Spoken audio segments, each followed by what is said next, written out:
Hi, Mustafa. So I'm going to make you host today. Okay. And Eugene, do you want to be co-host?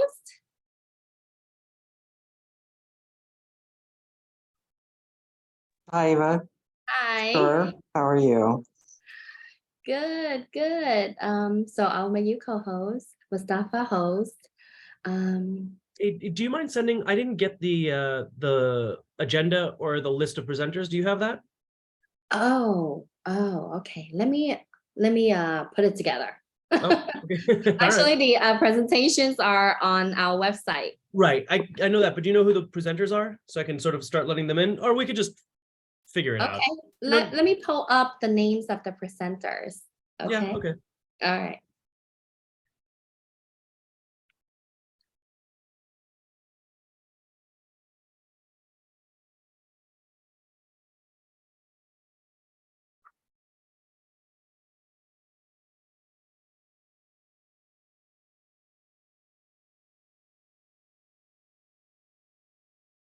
Anita, are there two of you here? Two of who? There are two Anitas. Oh, aren't With we them lucky? on the picture.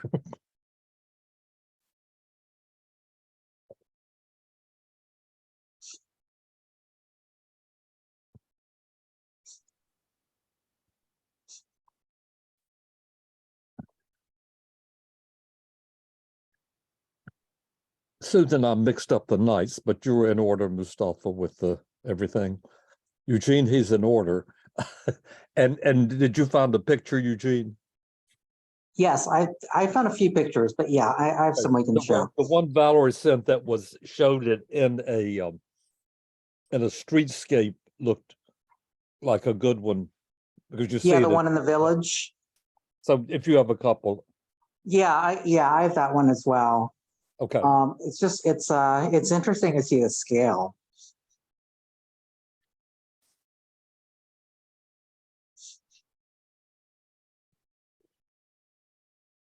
Three people are not to be here, so we'll wait a moment for the missing. 1, 2.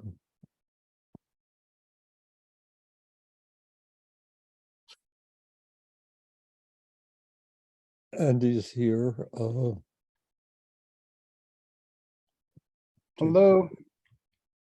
4, 5.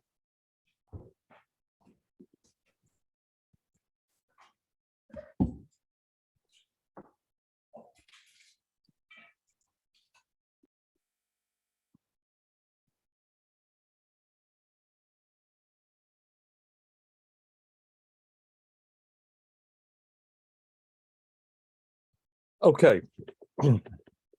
We have a quorum. Exciting.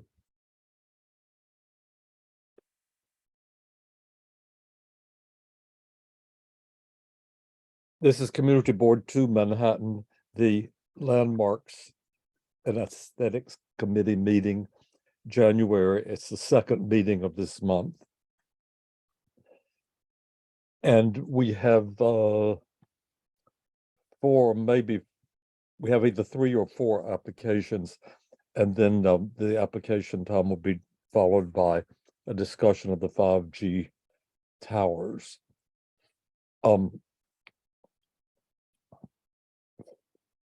I believe that the presenters are all familiar with the procedure. I'll just review it briefly if they're members of the community here.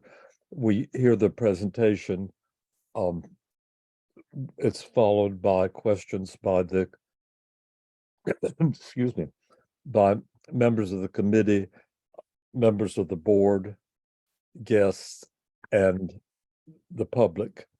And once we've heard them all and the public session is finished, we'll have a business session to formulate the resolutions. The first application is 36 Little West 12th Street, proposed signage. And if you can give us, Mustafa, whoever's to present. I don't know who is to present, actually. Ava was gonna give me a little list, but let's see. Okay, so there aren't too many attendees, so I think I can figure this looks Whoever out. it is, Matthias, raise your hand, whoever. Matthias is the first one. Okay, yeah. Matthias has raised her hand or their hand. So, But for some reason, I can't promote them. let me try promoting them. Yeah, I've already I can do joined. it. Okay. Wait, did you do it or no? I think you It's a- must have done it. I did it also. It's okay. But now I can actually, I have the power to do kind of all that. So, Matthias? Yes, can you hear us? Yes, Thank you. Okay, are you presenting by yourself? Oh. Yes. Two How of are you. you? Okay, so the floor is all yours. You're allowed to, oh, actually, I have to disable, forgive me. I checked the sharing settings. They should be allowed to share. Oh, there you go. Yeah, yeah. So go for it. It's all, the but floor is all we yours. don't have the presentation for this, so we have to rely on it. Let me say one thing about this kind of an application. If you're showing examples, they should be in the immediate neighborhood and of a similar kinds of buildings and so forth. Okay, and apologies, we didn't know that we were supposed to present from our own computer. Do you We have- we don't have a presentation from you. Eva, are you there? Yes. Yeah, did you get a file for 36 Little West 12th Street? Let me, I believe it's posted, it's online. It's posted online. Oh, I'm sorry, I grabbed it before. Mustafa, are you able to get it up in? How many pages do you have? Or if we postpone a while, can you organize it onto your computer? Yeah, if you give me just 1 second, I will open it. Oh, okay, do that. We'll go ahead to the second application and come back to you. We have 8 pages. Okay, if you'll just get your computer ready, we'll do the second one and then we'll come back. Okay, Okay, thank you and apologies. okay, if you would rearrange Mustafa for 836 Broadway, whoever that is, raise your hand or identify yourself.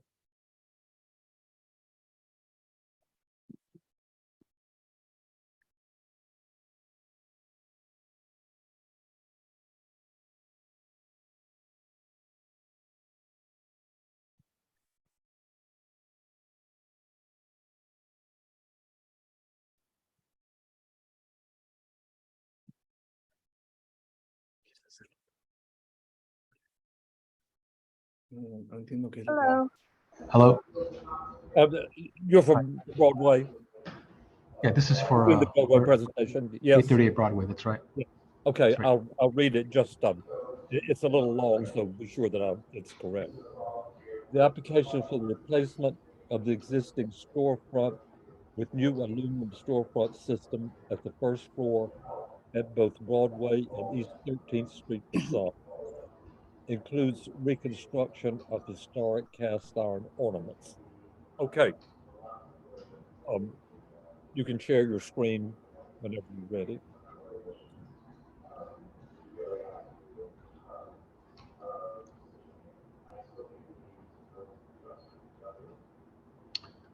Okay. Thanks. I just first like to introduce myself. I'm Ed Jose with Los Architecture. I'm the partner in charge, and with me is Saramika Pradhan, and she's the project manager for this project. Thank you for allowing us to present. Our project is located at Broadway and 838 Broadway, and it's an L-shaped building. I don't know if Saramika, you can move your cursor or not, just to show us. It's an L-shaped building just south of East 13th Street, and it has facades facing on Broadway as well as East 13th Street. This is a 6-story cast iron facade building built in around 76, and we are proposing new storefronts on both of the cast iron facades. Next slide, please. This next slide has historical photos, black and white photos. The first 4 photos are showing in the distance the 838 Broadway facade amongst a block of other historical individual landmark buildings. And photo number 5, which is down in the lower right-hand corner, is the closest photo we have of the what was the original storefront on Broadway. You can see the original wood entrance doors and full height storefront glazing. And then along with some cast iron details around it. Next slide, please. This next slide shows the building as it is today, in current photos. It's been painted a rust color.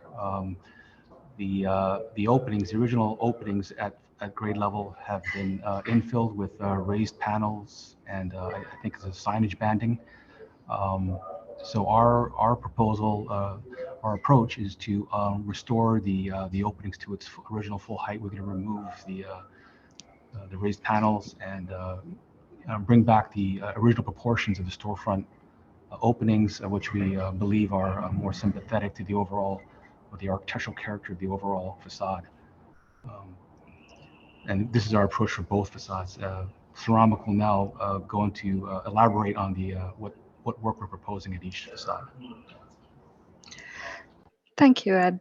Hello, everyone. So on the west facade, we are taking out the panels that had been added since the 1940s text photos, and we're proposing new storefront that extends up to the arched head, and we are also proposing recreation of some of the elements, cast iron elements, to be more in line with the historical details that were originally on the building. And on the 13th Street, we couldn't find any of the historical photographs, so we are basing our research on the west facade photographs, and here we are also taking out all these grills and louvers and additions that have been made since, and proposing a storefront system that's more cohesive and clearly marks the entrances on 13th Street. This is a rendering showing how the storefront will look once it's completed, and we are keeping the colors as is. We are also introducing mullions that match the datum line of some of the ornaments that are already existing. And Ed will take you through some of the precedents. Thank you. Thanks, Ramika. This slide is a context slide showing neighboring buildings in the vicinity. Some of these are all along the west side of Broadway, within a block or so of our project. Because you can see a lot of these facades have storefront renovations, and they're using current aluminum frame, thermally broken frames with insulated glass units, and they're in character with the historical facades of those buildings. The slide, the images on the lower right-hand corner of 817 Broadway. This is a project that LoSci completed about 2 or 3 years ago, and we're taking sort of the same approach. At this building, we put in aluminum framed storefront with insulated glass units. It's sort of like a dark black frame, and I mean this was a recipient of a Lucy G. Moses Award. So I think it's sort of sympathetic to the historical character of it, and we're going to sort of proposing to take the similar approach at 838 Broadway.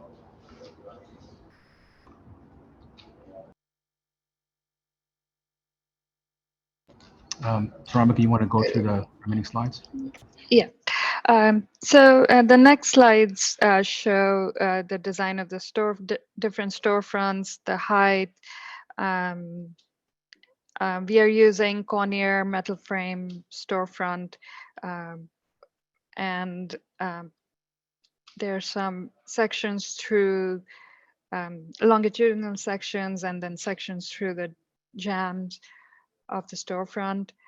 And then there's a detail of the cast iron reconstruction at the West Broadway facade.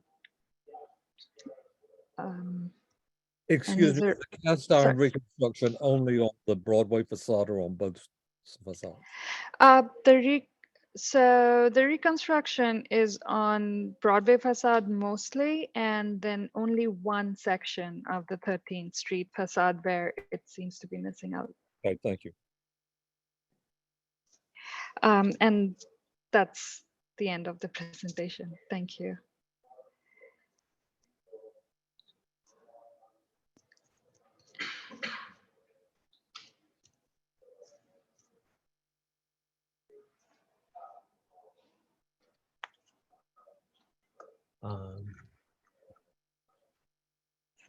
Anita has her hand raised. Anita? Sorry, I didn't realize the video I'm was sorry, off I need too. one question first. In the 13th Street facade, you said there are no pictures. Are you basing this on the extant architecture that's there? I'm sorry, could you repeat your question? I Back didn't to quite what hear you it. assumed to be close to the original. Yes, well, I mean, it's right now there are some security gate shutters and things that we're going to removing, but from what we can tell, we're really just removing everything. So it's pretty much intact. You're just it's pretty much intact. We're not the cast iron reconstructions we're talking about is really just those circular medallion details along the sill of the storefront. Everything else is. The other question is, could you on this and for both facades point out where the from the visual point of view where the aluminum members are? The frame is alongside, it's at the edges of the frame. So these divisions, they're actually pilasters, and we are keeping the proposing to keep the pilasters and the ornaments on them, and the storefront that goes between the two pilasters will have a frame. It's about 2.5 inches thick, and they'll be at the perimeter, and 1 mullion at the datum line of coinciding with the existing ornaments. So which was added mostly due to the height of the storefront. Okay. That's clear. Thank you. Okay. Anita, you would. Yes. Hi, everybody. Oh, this is such an interesting building. I really like it, and also the castings are so different. Maybe just because I'm really looking at it, but anyway, I do have some real concerns about the infill that you're proposing. So I'll just go through my list here, and then you can respond or not. I think that the proportion of the infill, especially, let's look at the Broadway facade. The transom line is too high. And if you look at the historic one, it's a much more square transom, and it looks better. This looks very out of proportion. Typically, you wouldn't align the transom line with the capitals. You need to, move it below. So I would definitely suggest playing around with that measurement and see that the proportions might look a little better. and also it's way too weak. You know, I think the transom has to be bigger than, you know, a little thin piece of metal. It should look like a piece of structure, steel or something. And the dimension is too small. And let's see what else I have here. And yeah, I guess that's the main thing. Also, I'm not crazy about these doors. They look very ordinary and not particularly sensitive to historic anything. I think the example on, you know, yeah, we do like examples, but some of these examples are so damn ugly that those aren't really good examples. Like the one on the corner here. Hold on, I have your drawings right here. Like Broadway and 12th Street. I mean, you know, there's a lot wrong with that infill. So I just would really encourage you to make it more like the French infill than the one right next to it, 827, instead of 817. But I'm sure you get my drift. Thank you. Thank you. Are there others? Yeah, Brian had his hand up next. Hi, everyone. Thanks for the presentation. I think it's a beautiful project and really, really nicely done. I also agree with Anita about the doors, that maybe by looking at the historic doors that you show in your presentation, that they could be a little bit more like that and have a little more ornamentation on the hardware, like the original doors. But the restoring of the glass in the infill between the pilasters, that's really remarkable, dramatic, and I think it's going to be a huge improvement. And the fact that you're keeping the color of the facades, the two different color schemes, and matching what is above is a good choice. So I appreciate that. That's all I have. Thank you.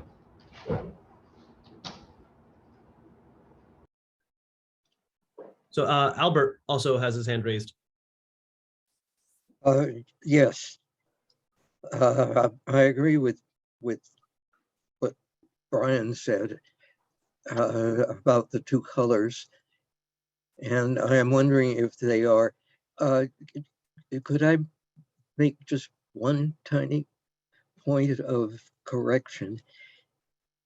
On this slide, it says that they are both the north elevation, and obviously one is not the north elevation. Are these relatively accurate on the colors? We have some existing photographs. So this is the 13th Street facade. It's the gray color that's existing. And on the West Broadway is they have the rust and black color scheme. So you are not changing the colors We are not. on either facade. Okay. And there was one other very minor thing. If you go back to 13, slide 13, number 13. Slide 13. Okay. Which is your proposal, the final version of. No, I don't think that's it. Oh, okay, yeah. That's the one, yes. Just a question about the numbers on 13th Street. You have both the Broadway number and the 13th Street numbers. Is that correct? Yes. So the door on the on the west side, the 836, this door will be connected to the space that you can enter via 836 Broadway address as well. So these two doors, one on 13th and one on West Broadway, lead to the same space. They needed to have two means of egress, and that was the decision that was taken by the client. Okay, so the numbering is accurate. Yes. Thank you. Ouch, yes, somebody did it for me. Are you finished, Albert? My hand is down. Both Anita and Brian, I think, have follow-up comments. Anita, why don't you go ahead? Yeah, I just have a quick, I couldn't read my own handwriting here. The other small comment I have is that I would really love it if we could start using louvers that are not so 20th century. Maybe we have to come up with something new for this century, but something either decorative, because this was a period where they really liked that kind of heavy, rich, decorative grill would look better than this sort of aluminum modern grill. That was all. Thank you. Thank you. Okay.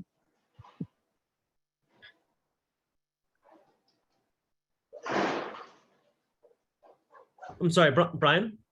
Well, that's interesting, Anita. That's good lead in for what I was going to say, is that I noticed that some of on the 13th Street side, the louvers had a very sharp angle to them, and instead of being straight up and down. And I was looking for a detail. I assume that these new louvers were going to be vertical panels rather than sloped like the old ones. And if so, then I agree with Anita again that it would be great if that had a more decorative grill in front of those louvers. Okay, so thanks for that comment. Thanks for that comment. So if I think the louvers are there because they're going to be attached to the HVAC ductwork. But what if we put something like a decorative grill in front of the louver so that you don't really see the louver? I mean, the louver would still act as a storm louver, keep the rainwater out, but we could put a decorative grill in front of it. Yes, I think that's a great idea. You don't have to change I mean, you have to maybe add it into your mathematics because you have a grill that has so much opening. But as long as you work that out, I don't think there's anything wrong with having the needed slatted louvers behind it. Just paint everything black. Right. Okay. Thank you. That's it, Chanel. And it doesn't look like anyone from. I have two questions. You've elected to do the restoration of the openings historically, but to use aluminum rather than wood for the infill. Is there a reason for that from any historic or landmark point of view? I think there are some budget issues that's related to that, and I mean, as far as energy efficiency, the thermally broken frame was probably part of the decision making on that to try to make this energy conscious as possible. This installation, but I mean, I think I know Saramika, correct me if I'm mistaken, but did the client not make a comment about the cost of the wood framing? Yeah, they would like to stick to the aluminum frame because it's because of the height, it was way more expensive to do it in wood. And yeah. And we, So even though it's not height that sorry, loses sorry. words. Okay. The other question is when Albert had his question, there was a slide up that showed a rendering of the there. Is there no lettering or anything in the window, or is this speculative work that there's no client? There is some signage. We have the last sheet where we show the percentage of signage that is allowed. Okay, I missed. Yeah, but the client haven't decided what exactly the signage is going to be. I think Is this that's, painted on the window, what you're showing? yeah, that's the 20% of the, It seems to me, and we'll put this in the resolution, that the signage needs to come back because that's an important aspect of any facade work. And to have it as something as vague as kind of Greeking in, I don't think we could make a judgment about it's a recommendation. Okay, thank you. If there are others, Mustafa. I have one question, Chanel. Yeah. Hi, thanks guys for that presentation. It's really great that you're restoring the cast iron and keeping those details. Just have one request. If you do find historic roll down shutters, can you let us know?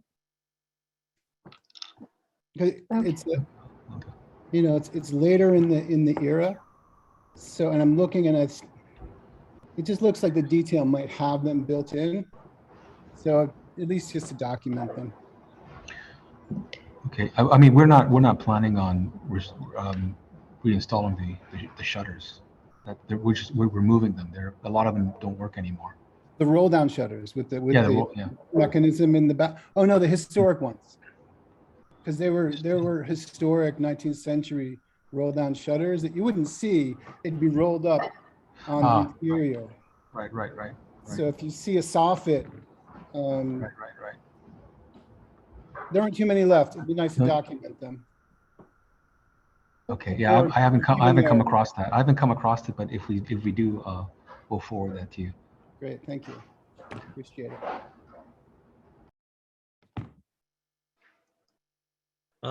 Yeah, I think that's it, Chanel. Should we go back to Yes, please. okay. I think they're actually still a yeah, Matthias, you're still a presenter, so you can go ahead. thank you. Great. Take care, everybody. Thank you. Thank you very much. Thank you. And once again, apologies for not having ready, but now we are. Okay, floor is all yours. Thank you.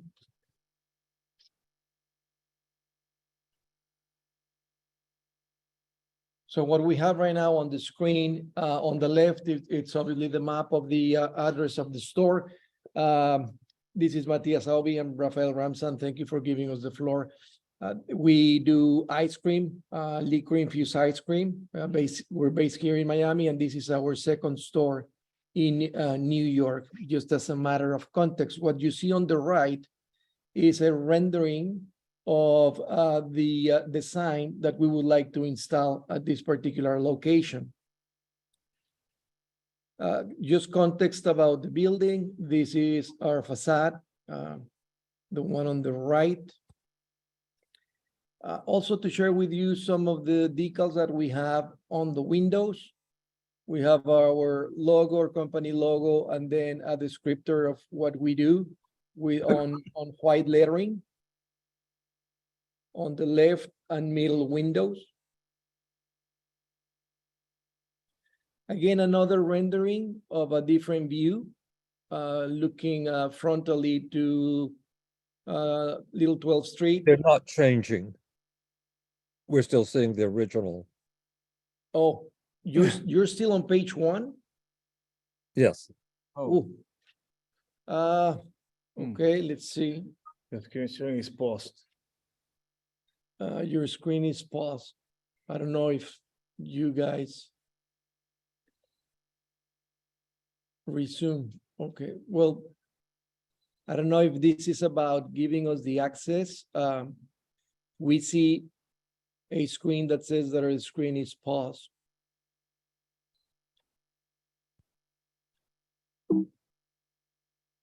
I think that may be because it's not active on your, Okay, we're gonna do it again. okay. I'm not gonna do full screen this time. Can you see it now? We see page 1. Page Page 2. There. Oh, yeah. Okay. Yeah. I'm gonna flip, yeah, not going on full screen. So this is again the frontal view of the building. Our store is on the right side of it with the measurements. And we wanted also to share with you how we have our decals and on the windows, on the left, our company logo. In the middle window, we have the company's description, what we do, or the descriptor. And then this is a different view of the street, a frontal view. And then again, that's a rendering of the sign. On the right, you can see just for proportions, the size of the sign in respect to people. Here we have the measurements of the whole sign. So it's 18 inches height by 56 width, and then there's 12 inches for the pillars that attach to the building structure.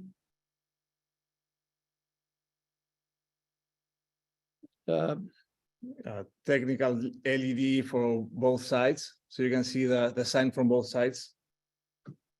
It's pretty much a box, a lead box. This is a different sign, but just to give you a visual reference of the materials, it's pretty much, I mean, it's basic aluminum. And actually the sign is right next to me. And I'm gonna flip my computer just for you to take an actual view of the sign.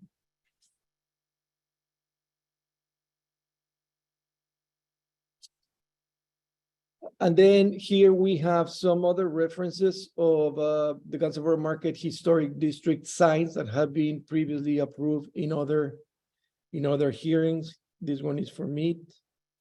Very much in line with the size and overall proportions of our own.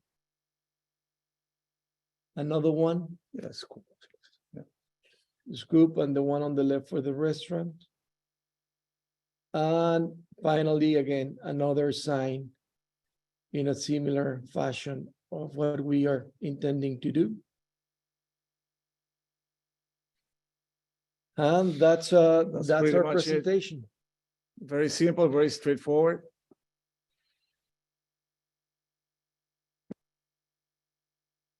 Thank you, everybody.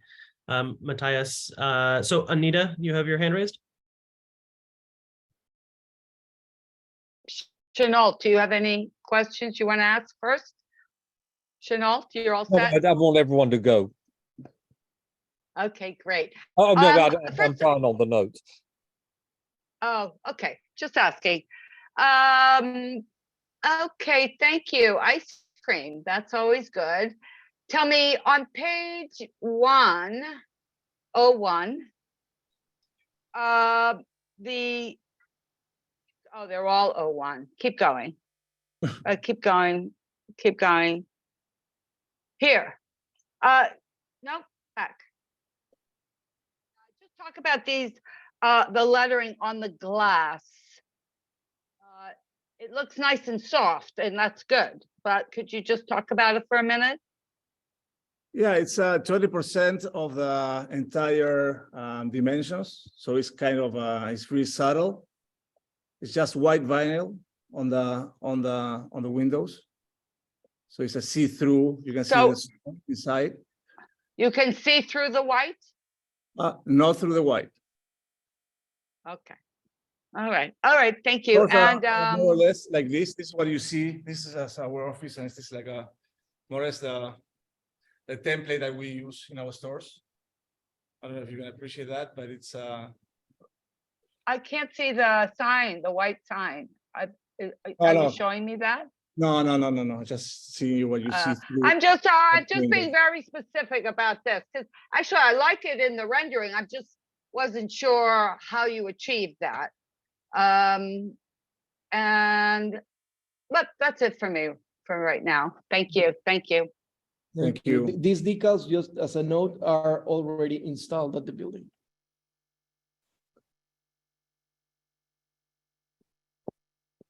Okay. Are there others that wish to speak? Yeah, Brian. Yes, thank you. So you're saying that the decals on the glass windows are already there, and just the way you're showing it in this view, and now you're asking to add the blade signs up above under the canopy. Yes, sir. So I guess I mean, it all seems nicely thought out and so forth. But I thought that in the historic district that the signage couldn't be within 18 inches of the glass. And I'm maybe mistaken, but it seems like I've had to deal with that before in the historic district. So that might be something to check on. It's dimensional things. It's something behind the glass, not on the glass. It's like a hung dimensional sign or a vitrine or something like that. That's what the 18 inches is. So actually But we- adhere to the from glass. time to time had things on the glass. Mhm. Usually. 20% de todo. Mhm. Are there other questions? Oh,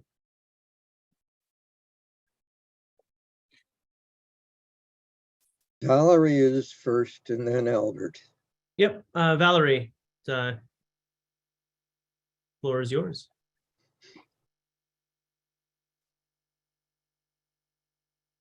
you there, Valerie? Yeah. Albert, you want to go and then Valerie can go? Yeah, one simple question. There is under the same canopy, there is a similar blade sign. Is your sign identical in size and color to that sign? It's identical in color. It's a little bit bigger, I believe. I think I didn't measure it myself, to be honest with you, but it looks like kind of similar. Okay. I would think that identical in size and color would be very important. And I'd love to get a taste of your product. Liquor infused. Just to your point, one note, because we obviously walk around the district, and there are different shapes and different sizes. Not everything is completely symmetrical, so that's why it could be slightly bigger or slightly smaller than other signs, just to point that out. And they're all liquor. Verified that it's within the regulating sizes. That is correct. Okay. So this is our packaging. It's pre-packaged ice cream. This would be like a pint they can take home. And these are the small that people just have at the store. We'll be there. Valerie seems to be off with her. Can you hand. hear me? Can you hear me? Yeah. Yes. Okay, great. Can you go back to the exterior sign? Like is that illuminated from within? Yes. Okay, thank you. We have here, this is the exact sign that would be hanging there. I mean, it's already here. And is Thank it you. a light box with translucent letters? It's a light box, yes, with acrylic. It's really well finished, Cut really well out. done. Yeah. This is my hand, so you can see more or less the proportion. That's great. Thank you. It is a lot of, it's a very bright light. It's 6,500 Kelvin, I guess. So it's like so bright, it's almost blue. Is that true? No, it's a white. No, it's a white LED. I mean, and Standard. Standard. No. It says 6,500. That's pretty bright, but it's in a dark box, so I get that, but it's very contrasty. Yeah, we are pretty alone there at night, and we open till 12, so we are the last standing there usually. So we need to be noticed. I want to understand about the lettering on the windows. Was this approved by LPC staff, or have you done it and are now seeking approval for what? No, it's pre-approved. This by the standard is 20% out of the whole surface of each window. Okay, so the staff approved it, so that's not before us, you're just pointing out. Yeah, That's correct. Okay. Okay. Pre-approval also of the sign, but we just wanted to, you know. Is that before we everyone? install it, yeah, just go through all the processes as well. Okay, thank you very much. Thank you. We'll move on to the third. Oh, one attendee has from the public has his hand raised. You want to listen, John? Should I let him in? Two people actually. Oh, Hello? Jeffrey Rowland. Yeah.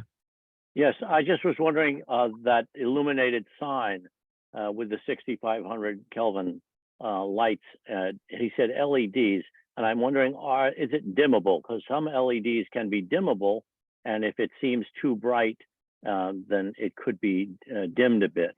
And I would like to know an answer to that. Honestly, I don't know. I have to check. I can check it right now, but it's not that bright. Honestly, you can see it right here, and maybe, I don't know. We are not architects. Maybe it's, I don't know, 6,500 a lot, or maybe it's less.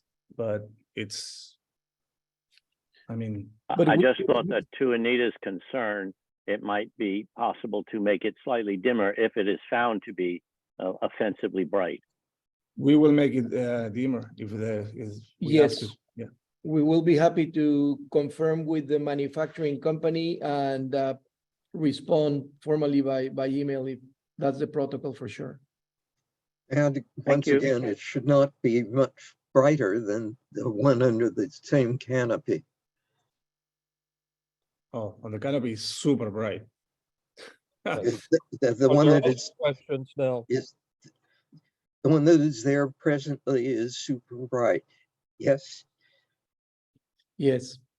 It's much brighter. It's a matter of fact.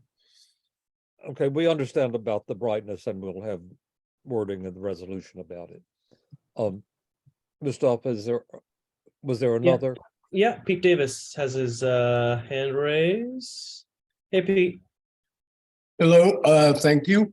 Yeah, my question also was about the signage. The one in the distance, the other storefront with the sign, the G23NY. Yeah.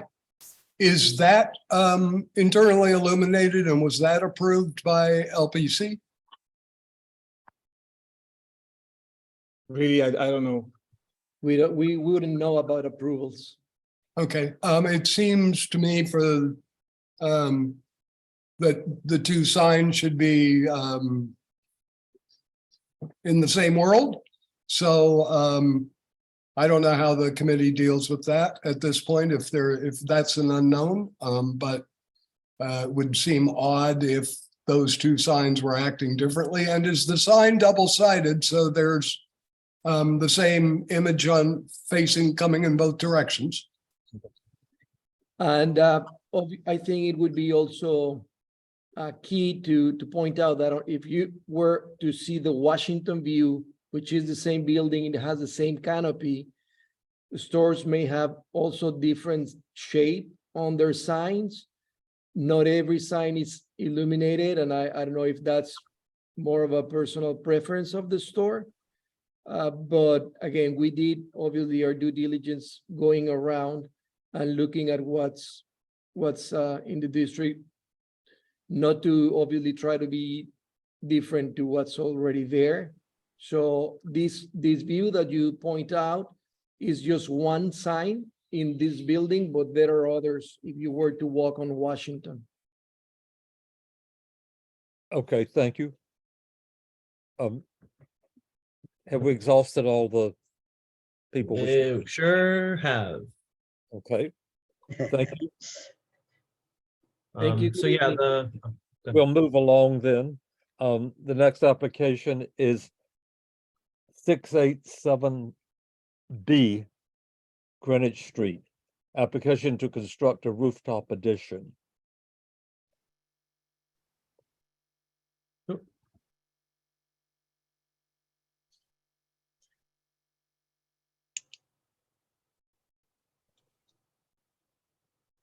okay, I just promoted Victor Schwartz to panelists. Yes. Victor, is there anyone else you need promoted?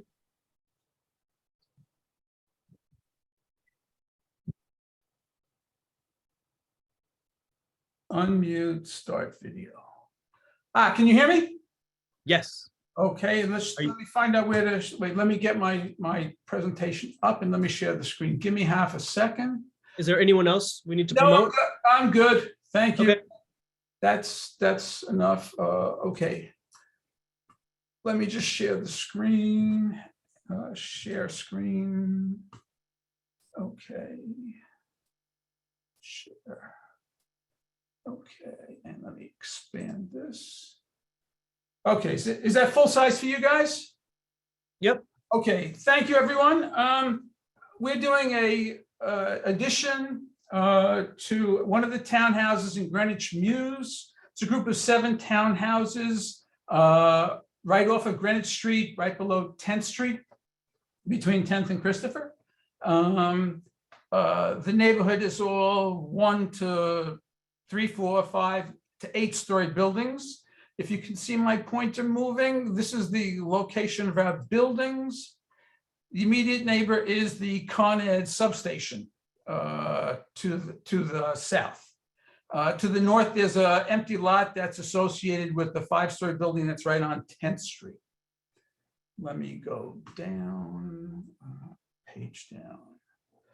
So these are the views of what's there now. Starting at the top left, I'm looking at Greenwich Mews, the building that's brown. The red building to the left is owners of the parking lot.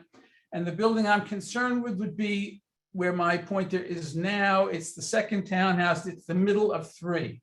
The views from Greenwich Street is on the lower left. The townhouse I'm interested in is the middle one. On the lower right, it's the middle one. There are 3 townhouses in this grouping. Okay, so these are the street views. This is the block north of us. Immediately across the street is an 8-story building, followed by a couple of smaller buildings. On the opposite side of that street, there are 5- and 6-story buildings. This is Greenwich Mews, top left. There are 2 sets of townhouse buildings with a private street between them. Next is the Con Ed substation and a couple more small buildings along up to Christopher Street. Opposite, there are 5- and 6-story buildings. That's the neighborhood. This is the rooftop as it exists now. There's an existing mansard, which you're looking at in roof number in photo 1. Photo 2 is looking toward Greenwich Street, so the mansard wraps around. That would be the neighbor's mansard. And this is our rooftop looking toward 10th Street in photo number 3. Now I'm looking from Greenwich south, and on the left is the situation as it exists now.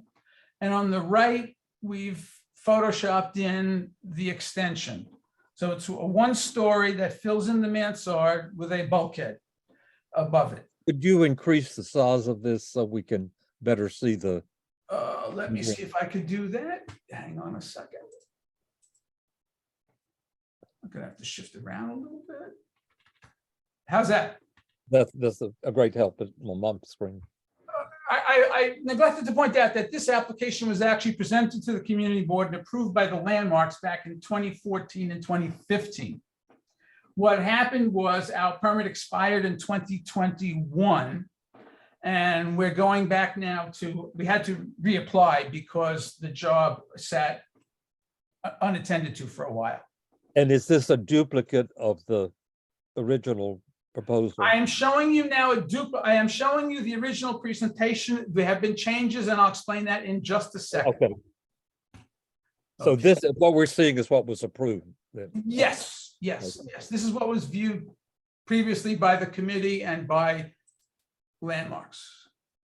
Let me just zoom in a little bigger. Okay. Okay, these are close-up views of those renderings. Left side, 3-story townhouse. Right side, we've added a couple more windows. There's a bulkhead and a rooftop terrace as part of the addition. These are basically let me zoom out a little bit. This is basically the views from across the street views, showing from the Muse itself, there's no change. From the street, from 10th Street, obviously, because there's an open lot, it's totally, you can see the extension is 100% visible. These are the plans of what's there. And this shows the rooftop. The 4th floor is what is new. It's basically a bedroom and a bathroom. The stairs up were originally approved. The dimension of this bulkhead, it originally was 14 by 10, 14 across the width and 10 deep. During the approval with the Department of Buildings, we actually had to provide fire department egress, access to the roof. So we needed a 6-foot access on the right-hand side. So these are the elevations as they were approved. I'm sorry. So basically there's infill between the chimneys to create railings. And on the right is the extension viewed from the east. This is as it is there now, and this is as it will be extended. So this is all of what was approved originally. As I mentioned, we were asked to provide fire department access. So basically we narrowed the bulkhead, had to reconfigure the stairs. And so the bulkhead got narrower and slightly longer to accommodate the staircase. So that's the change. These are all been approved by Landmarks originally and approved by the Department of Buildings. Department of Buildings has reinstated the application as of November, but obviously we need to go back to Landmarks to reinstate that to get everybody on the same page.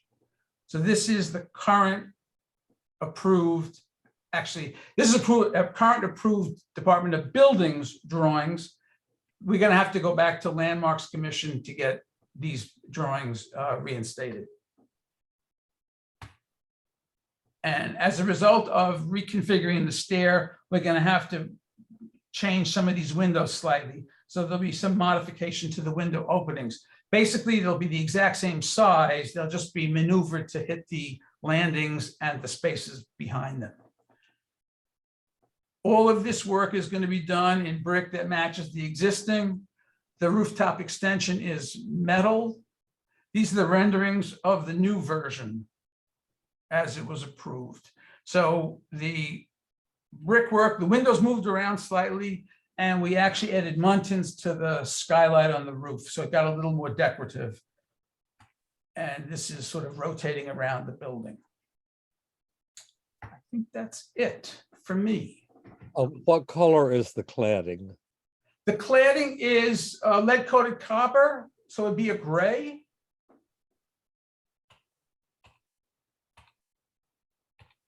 Hang on, I'm going to get it to you in just a second.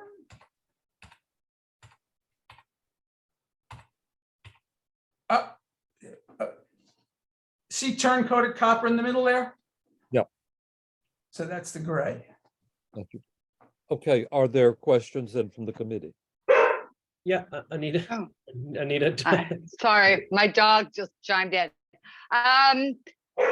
Hey, stop. Sorry about that, guys. My question is, I can see that your project is in the middle row house, townhouse, but I don't see the third one. Where is that? it seems to disappear behind the other building. Is that what's going on? Well, wait, let me see if I can find a view that would show it. It's actually it's shorter and set in because that unit's actually less deep. I don't know what the word is. It's shallower than these buildings. It sets back because the 10th Street building, the property line jags back there. So they've actually, the third one to the left, to the east, is not visible in these views. Actually, I'm sorry. Now, you see it tucked in there? It's set back. Is that the third one? That's number 3. I see. See it? It's because you're only altering windows in your unit, which Exactly. are now kind of stair landings, right? Correct. And the purpose for that very steep-ish angle on top of the brick, is that to get headroom, or, you know, it's a little, you follow me, the skylight. It's basically a north-facing skylight, and I mean, you mean it's like you're talking about like standing it up vertically, like? No, I'm thinking it seems very Vermont ski chalet to me, and not very townhousey. Let me give you the section, because basically that'll clarify what's going on, I think. You need the angle I don't see in this neighborhood. The angle, both of the angles, both from the side view and the front view. Go ahead. What you were going to show us, go ahead, please. This is the current angle that's there now.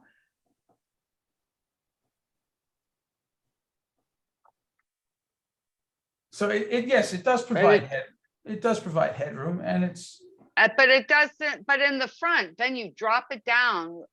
If you cut further towards Greenwich Avenue, is it? We're talking about Greenwich Street. Let me see. I'm not sure what you. Let me go back to the photo of the rendering. Maybe this. Yeah, because it shows there. Here, this is a very odd looking house. No, the slope doesn't exist anymore like that. Let me go to the end. Give me a second.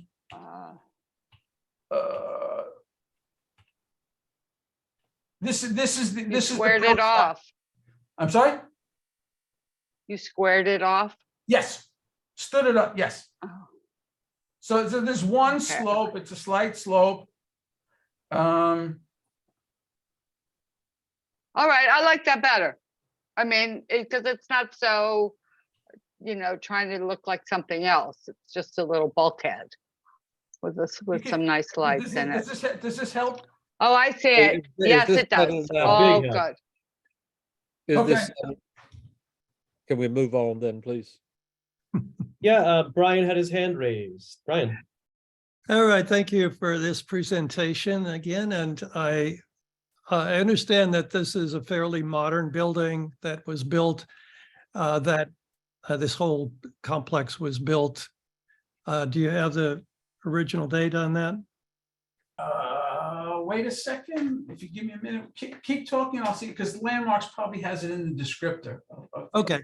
But anyway, there's no historic fabric here. It's just in the historic district. No, I think this was done in the 70s, late 70s, early 80s kind of thing. This is newly constructed, right? You know, 30, 40 years ago. One thing I noticed about Greenwich Mews is that they did try to bring in as much of the traditional character of the neighborhood as possible, with the chimneys, with the window arrangements, with the mansard roofs in some places or pitched roofs in other places. And the one thing that the height doesn't bother me, but the fact that the shape of this bulkhead, as Anita said, there's some angles and some just plain walls there that don't seem to fit. It seems like the configuration of that stairway may be conducive to bringing in more of the mansard look that's on the other side or something of that nature. But the shape right now, the bulkhead just seems so stark and so it's very tough. It doesn't seem to fit, is what I'm saying. Are you asking me to match the slope and increase the amount of sloped surface? I'm asking if there's ways of matching this new addition of the wall and bulkhead with the other architectural elements that exist in that Greenwich Mews. There's many slopes, many shapes, many sizes, and many materials. And it seems like since it has to fit in with this whole composition, that it would be better to have more of that matching material and composition. Okay.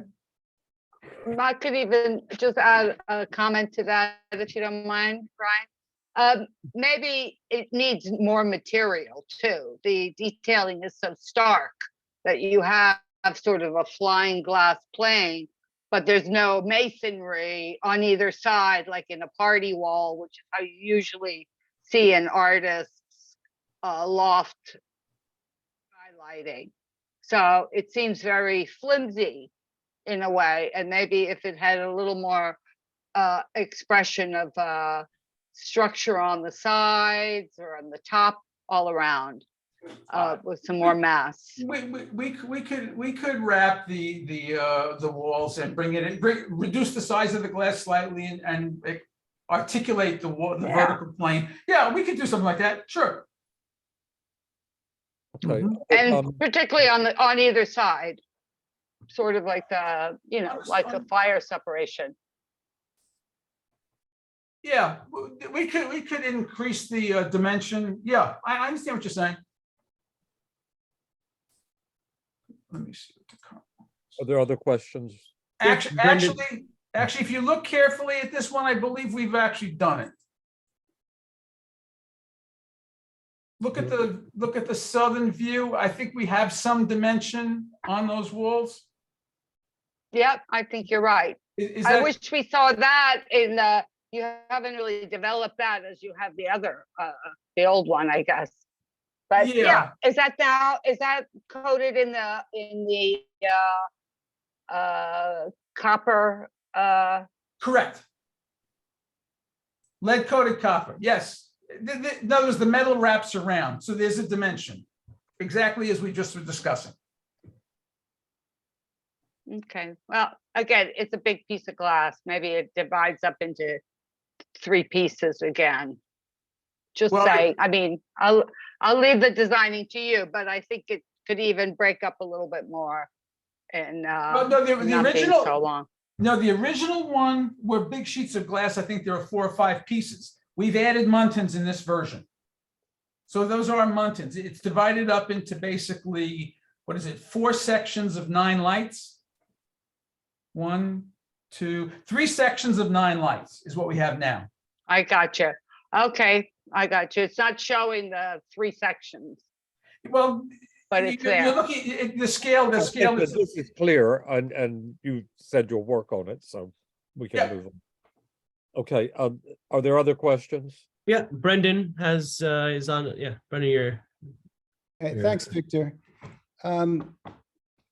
My concern is the wall, the extension of the wall on the 4th floor, as it looks like a continuation of the brick facade, as if it existed historically. And I know we're talking about the 70s, but in my opinion, that's still an important part of the history. So my comment is I'd like to see something that distinguishes itself, instead of having that kind of odd extension of the brick. I don't think I'm getting you. Could you? Okay, sure. So at the rear of the building. This is the rear. Yep, where you're covering up the your bulkhead for the elevator and stairs. You're raising up the brick facade. Correct. And my personal opinion is that it will kind of give the false impression that that might be historical. And that's an issue to me that I'd like to see it set off, somehow separated. So I'll discuss it with landmarks, but this is the way, I hear you. Maybe there should be a line articulating, but let me discuss it, see their take. Yeah, a setback. I mean, that's kind of, It's hard to, I have a three-wide, practice, I normal have practice. a block and brick cavity wall. It's hard to do setbacks with that kind of existing construction. Understood. But I hear you. Some distinction is, I hear what you're saying. Let me review with Land. I'll mention the comment to landmarks and see what their take on it. They have more experience in this than I do. With these sort of. Okay, we'll put this in the resolution so it'll be clear. Okay. Albert has had his hand raised next. Just a minority report. I was going to save this for our discussion, but it looks to me like an atelier, especially the north-facing one, like an artist's studio, which is certainly appropriate in our Greenwich Village Historic District. That's it. Thank you. Brian, also you had another comment?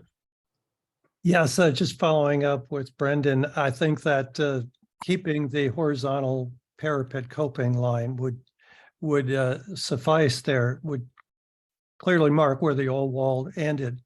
And depending on just a little tweaking of the window heights or the sill heights, I think that could be managed.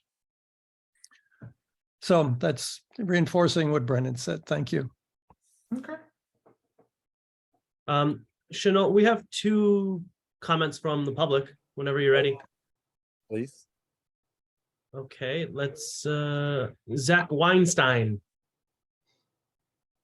Hi, can you hear me? Yep. Great. Yeah, I basically had one comment following up on what several committee members said. What troubles me most about the application is the west wall of the bulkhead. And I wish that there were better renderings of what the new revised bulkhead looks like. But this western wall is very visible, and it appears to be just sort of a gray blank surface. It doesn't have any, there's no historical reference here to the surrounding district or to the building that it's on. And this sort of just blank wall, it just seems kind of ugly and out of place. And I'm just wondering if there's anything that could be done to mitigate that. So the metal panels, we have rendered them as basically vertical sections, 18-inch wide vertical sort of standing seam metal. There are other articulations of how this metal work can be done.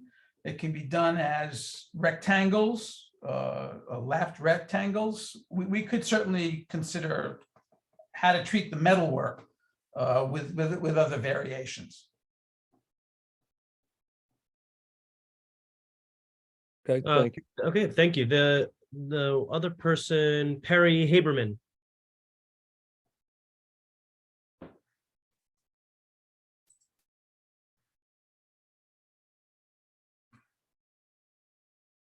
Perry is the owner, if you can get him on the line. Oh, well, yeah. Oh, there you go. Can you hear me now? Yeah. Okay, sorry, I had to unmute. I just wanted to thank you for all these comments. I've worked with Victor, as he mentioned, since going back to 2014. And I just, as some point of reference here, I recall feedback we had gotten previously from community and from landmarks. Our objective this whole time was to try and certainly blend this in so it doesn't stand out, in any way. And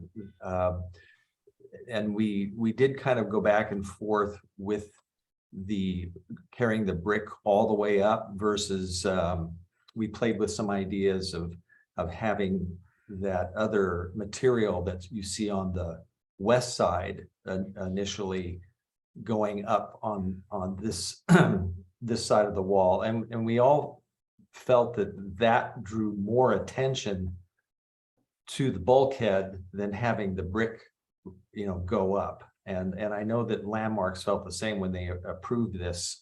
So that was just, part of the thinking of running the brick all the way up that way. Also, if one is standing on Greenwich Street, looking inwards towards the Mews, because of these pre-existing mansards, you don't see this addition from Greenwich Street. You can see it from this angle that you're looking at this moment. But it's exactly so that mansard there will be hiding it from directly across from Greenwich Street if you're walking up and down Greenwich Street. The mansard is the height of our addition. The Right. top of the mansard is the height of the addition.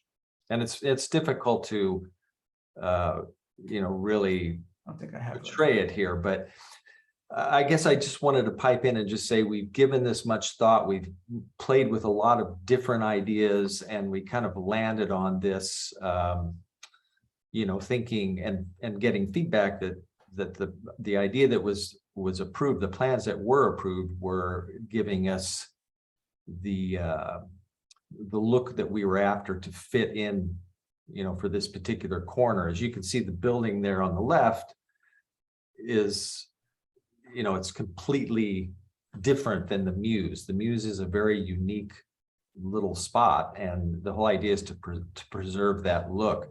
I don't think it's visible on any of the photos, but if one were Please, to wrap up with whatever you have to say. Thank you.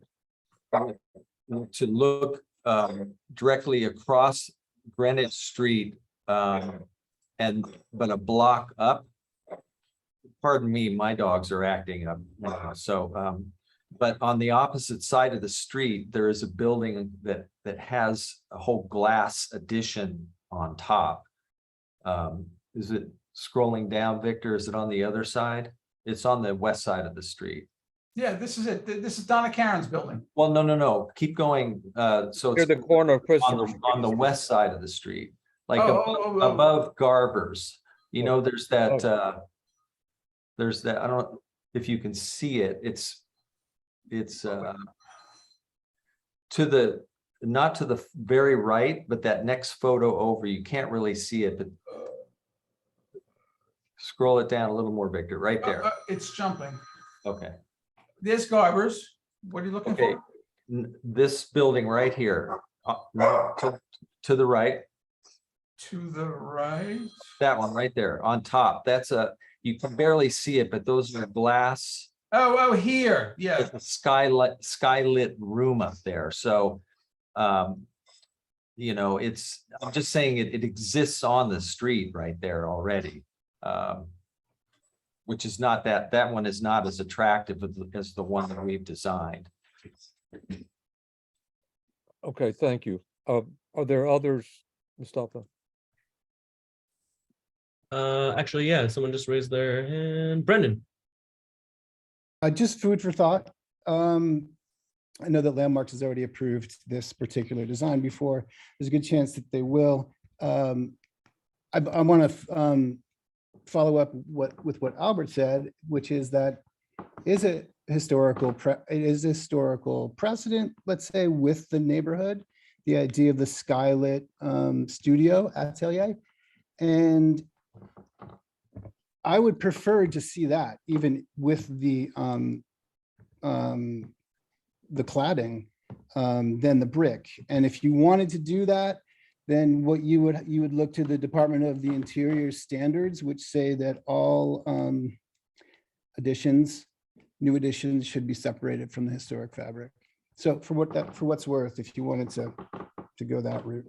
Okay, well, we can put however we need to in the resolution. Thanks. Is that it, Mustafa? It sure is. Okay, there's a question about MacDougal Street. Is everyone be sure your hands are lowered, and if there's anyone here from 122 MacDougal Street, please raise your hand.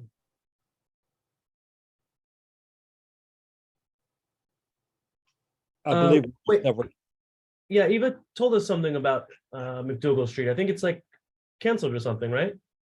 okay, it's not on the list, but we thought it may not be. So that we've concluded the presentations now. Yeah, there are a ton of people in the public, in the attendees. I don't know what's going on. I don't know what Okay, happened. again, if anyone is here from MacDougal Street to make the presentation, raise your hand.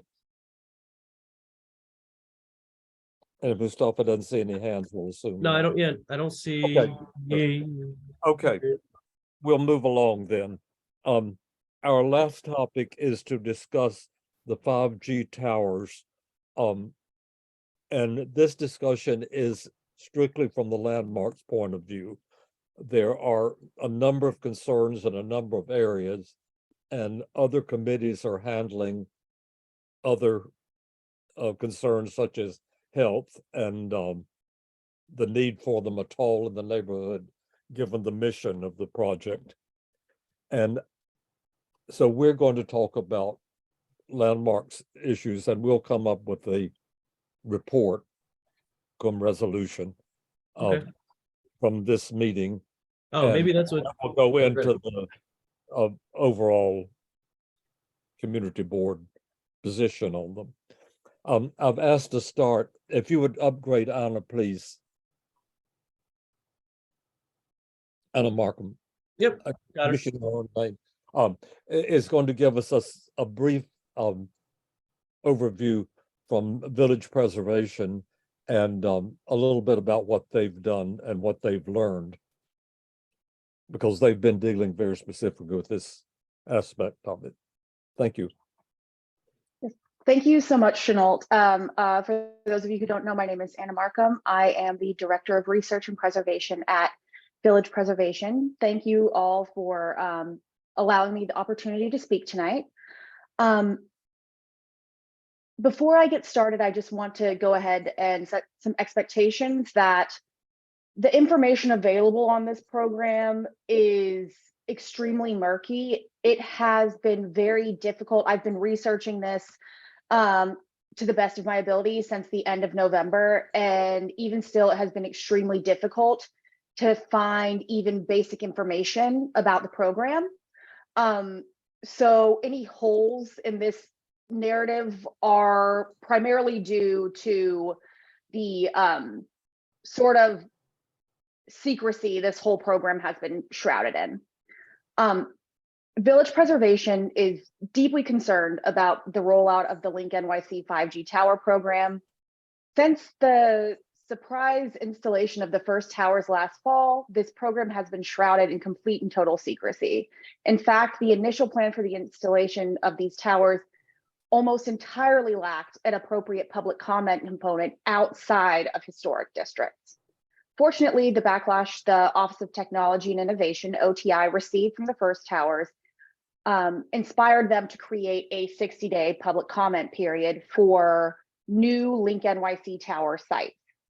However, at the end of describing this new public comment period, OTI does note that this feedback is purely advisory with no promise of tangible application to the proposed program. This lack of regard for the specific needs of each community is troubling.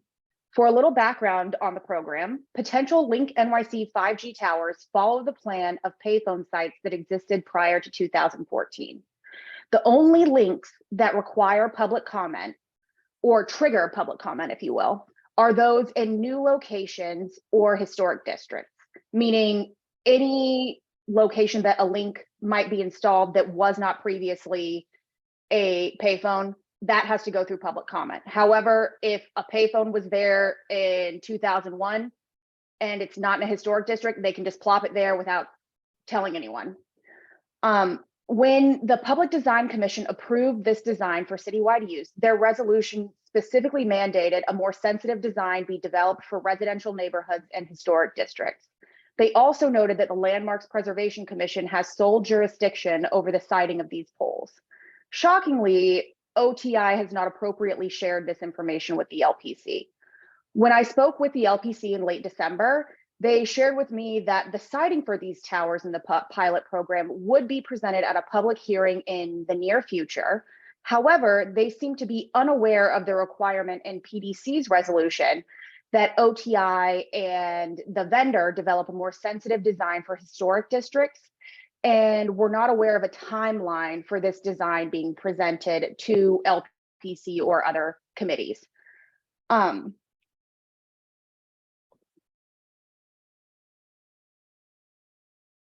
Additionally, siting plans for the proposed towers seem to be rather arbitrary.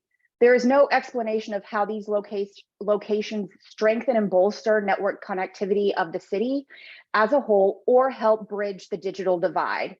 They are simply popping up on an open data NYC map. Overall, Village Preservation is calling on OTI to be much more transparent about this program, develop a true community engagement plan where feedback is actually listened to, and to solidify regulatory measures within the LPC and PDC. We will soon be launching an advocacy campaign in regard to this program, where there will be the opportunity to send letters to your elected officials. This will be hosted on our website. I've spoken with Chenault, and I will share that information with you guys once it's available. So that's the briefest overview I can offer, and also about the extent of what I've been able to glean from this information. Already, OTI is claiming that they have had robust communication with all community boards where the LinkNYC 5G towers are being presented, and that they have presented to these community boards. When this was brought up at the Community Board 2 meeting back in December, it became abundantly clear that this was not the case. So OTI is really falling behind on their promise to include you all in this decision-making process. Chenault? Thank you. I had one question that I wrote and I can't find it now. Oh, the point of the landmark district, and you mentioned residential areas as well. Mm-hmm. Does that mean that it should come for review so that it goes beyond that advisory thing in these districts? Yes. Since the inception of this program, Landmarks Preservation Commission is the only agency that has had actual say in the siting of these towers. Exactly how that process will take place is not abundantly clear.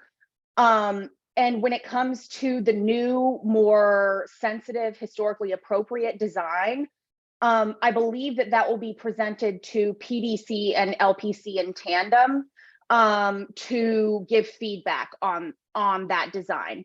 As I said earlier, there is no specified time frame for when that might occur. I see that Eugene has their hand raised. I have one more question that sort of relates. Yes, of course. The expectation of the board, the committee and the board, I would think would be that if something is going to be decided by LPC that is not mandated as staff approval, that it must come before a public hearing, meaning a committee meeting and the subsequent board meeting. So that's speculative clarification. Yes, unfortunately, the most I have been able to get out of LPC is that it will, in fact, be coming to a public hearing, which was positive. I think in the future, beyond the pilot program, they intend to do this at staff level. But as tangible plans are announced, in my communication with them, I will, of course, make it clear that it's essential that they involve the community boards. And hopefully they will do this of their own accord as well. Okay, if you could just respond to questions from the committee now. But... Oh yes, of course. Eugene? Hi, Anna. Thanks for doing the research on our behalf and getting all this information on the program. I agree. It's very difficult to get any type of visibility on this. You brought up a point. I just wanted to get some clarification. And if obviously you're not making the rules, so I'm not. I hope it's not an attack on you, but the question was, you said that if it's a phone booth, but it's also a historic district, does one or the other trigger?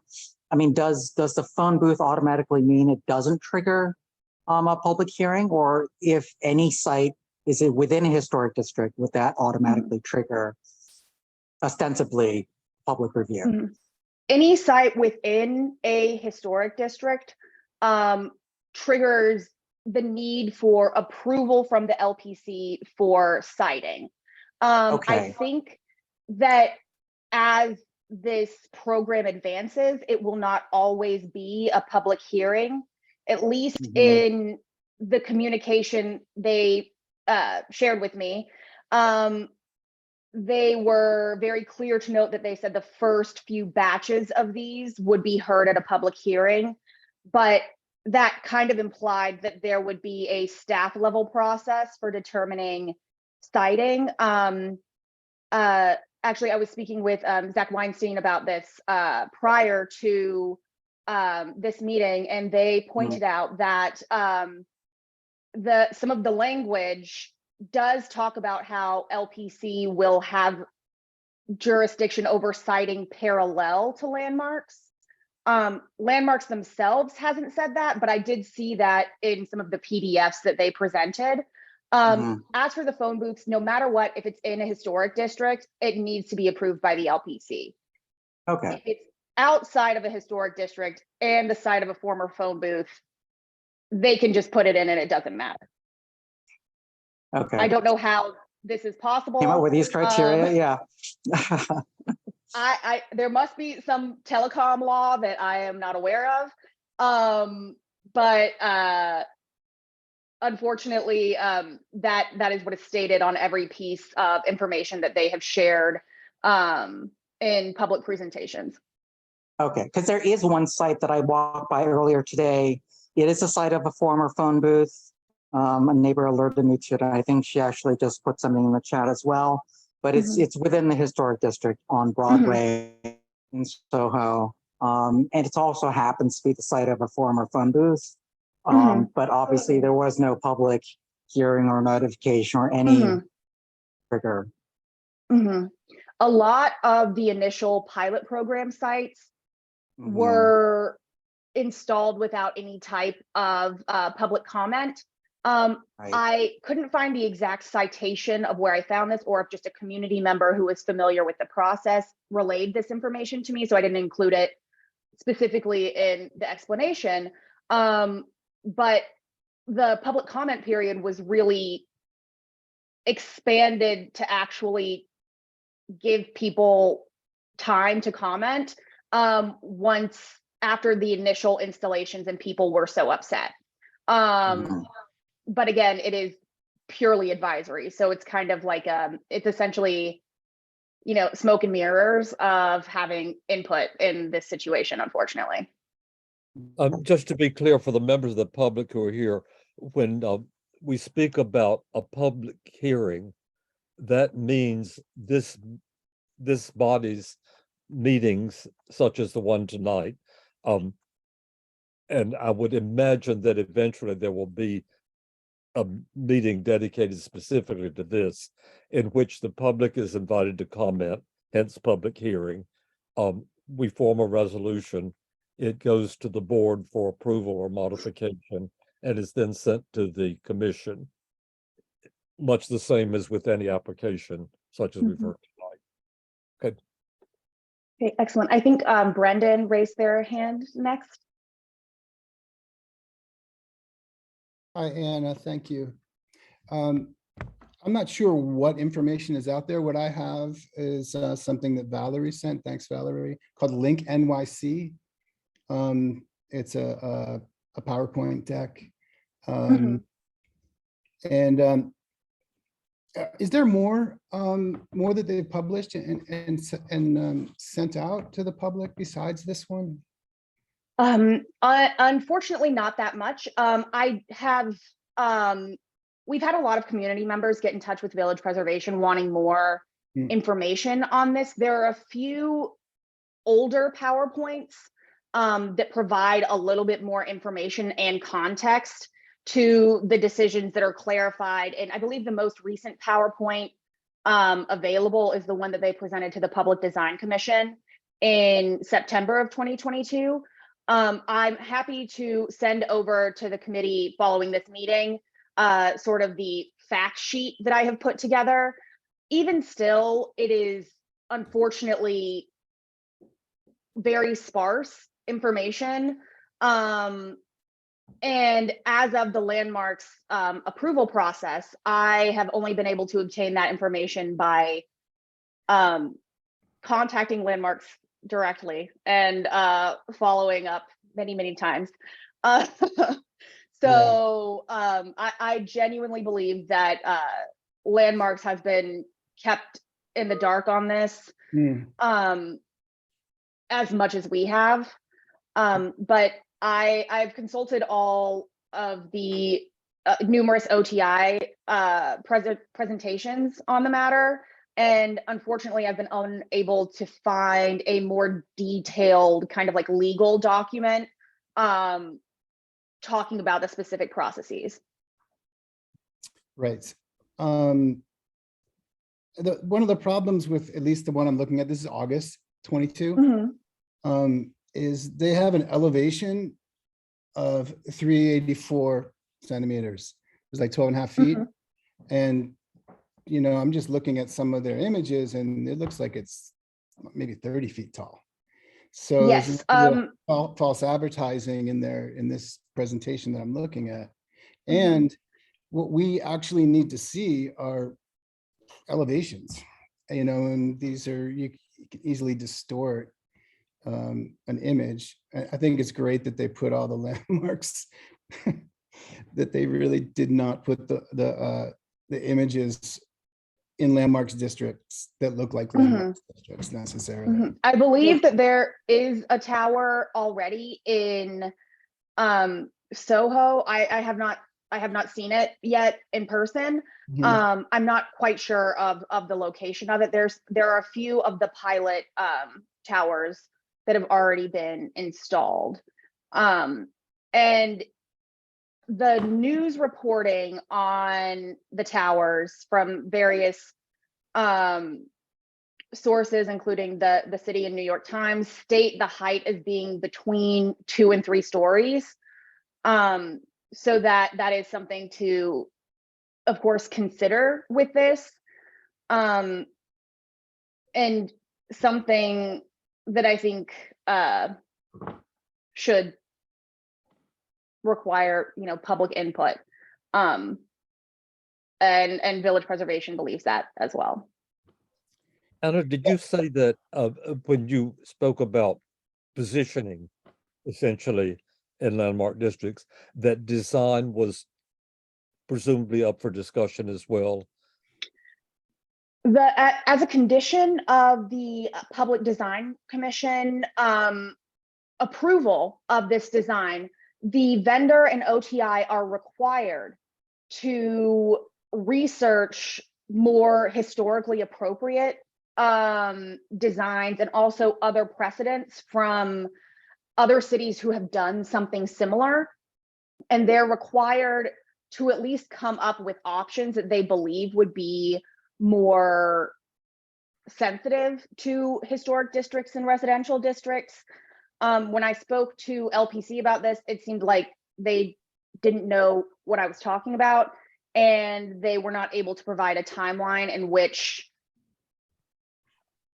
those designs would be available. However, the language within the OTI document makes it seem as though it is of paramount importance and a condition of the approval, really, that they reconsider the design or redevelop the design for historic districts and residential districts. We have a somewhat of a parallel that several years ago, there was a citywide proposal everywhere, come hell or high water, for a certain kind of structure to do with ventilating the subway, and a bench, some stainless steel and benches incorporated. And that came before us, and we found that they may be fine some places, but they're not fine in historic districts. And so that we have a good record of having considered this sort of thing. Yes, and the language in the Public Design Commission approval does state that as soon as that design is approved for historic districts and residential districts, replacement of the existing LinkNYC towers of the current design must be replaced. But again, there is no timeline for research or presentation of that. I'm not sure if it was Albert or Valerie that raised their hand next. Albert. I apologize. I think Albert, then Valerie. Okay. Okay. Hi, Anna. My question is, the DOT, the Department of Transportation, has no involvement in these projects, although they are all on the sidewalk. Is that correct, as far as you know? As far as I know, that is correct. I have not seen, in all communications about this project, I have not seen anything acknowledging DOT. I think that there must be some telecommunications legal loophole of sorts that allows them to just put these where payphones used to be in some way. I'm not quite sure why. I am not a legal scholar. I have looked up and down to try and find evidence of this. But as far as I've seen on all communications and the light explanation of approvals, DOT has not been mentioned at all. So the LPC is the only city agency that has any oversight. Is that correct, as far as you know? As far as I have been able to glean from the information, the Public Design Commission also had oversight in approving design. But as the program is deployed, the LPC is the only one who can, I guess, really tangibly impact siting within historic districts.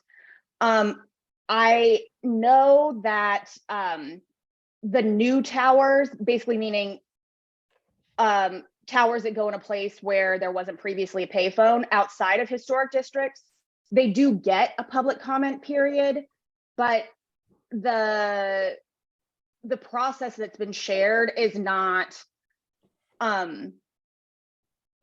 does not detail any other agencies, having input on the siting or appropriateness of the towers in that area.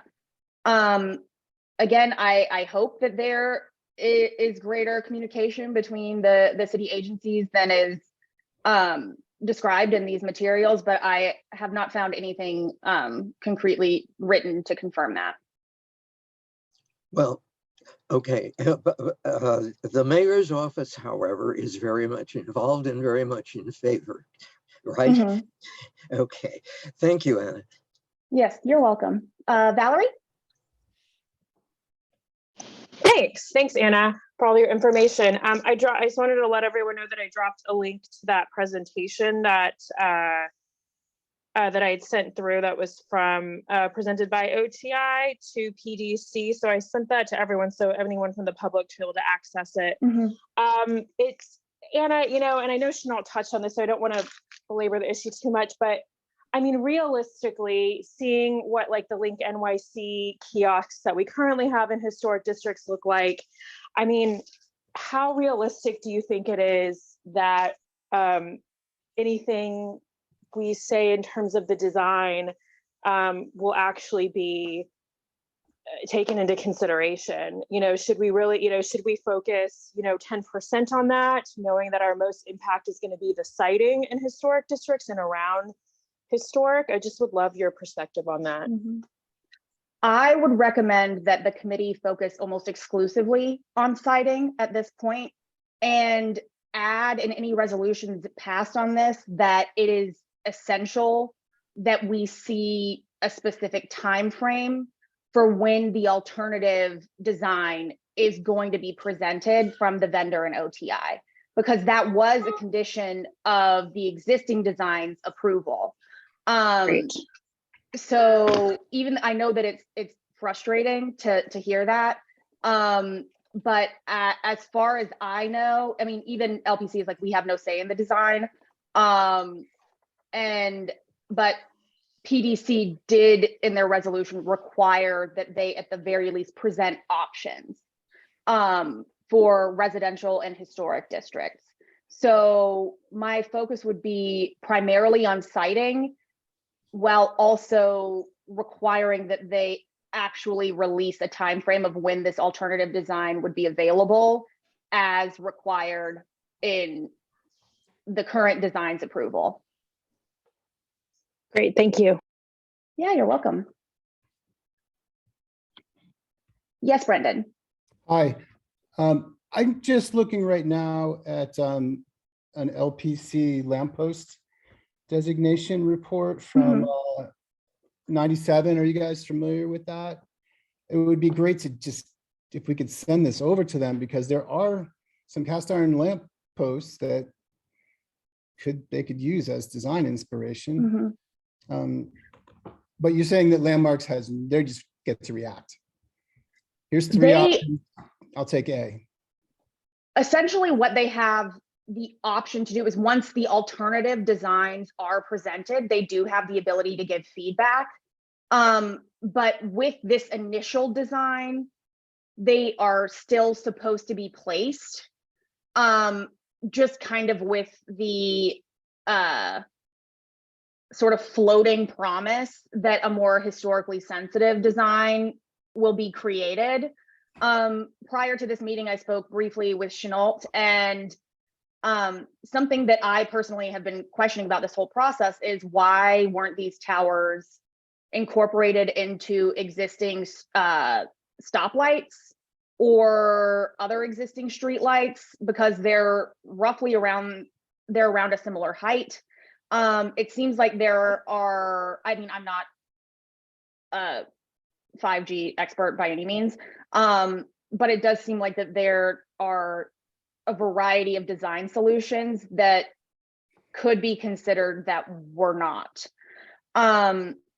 But LPC does have the power to weigh in on the historic design when and if it is presented, which per the approval, it has to be presented, but TBD if that actually happens. Great. Thank you. You're welcome. Yes, Donna? Oh, sorry. My AirPod fell out. Okay. Is there anything about being in front of individual landmark buildings outside of the historic district? Zach actually is the one who pointed this language out to me. It doesn't necessarily say individual landmarks, it says parallel to landmarks. So I assume that's their way of addressing individual landmarks. When I spoke with LPC in December, they spoke primarily about historic districts. But it does appear as though there is some language in the presentations. It's wild to me that that's the most trustworthy source we have on the process of this at this point. It does seem as though LinkNYC's parallel or nearby individual landmarks would have LPC would be able to determine where the best location for that would be in that area. I'm not sure if they can fully deny one being close to it at all, But they can say, if you must, it would look best here. Okay, thanks. I put that into the description of this discussion to ensure that just because it's not in a district, it doesn't get overlooked. And we have not many in this community board district because so much of it's landmark, but there are a number here and there. Particularly, I think of a hotel building on the river south of Christopher Street. And that's something that I was concerned about as well, and was really happy was pointed out to me. And I have followed up with LPC about getting further clarity on their approach to that. Unfortunately, I have not heard back from them, but I have tried to put it on their radar.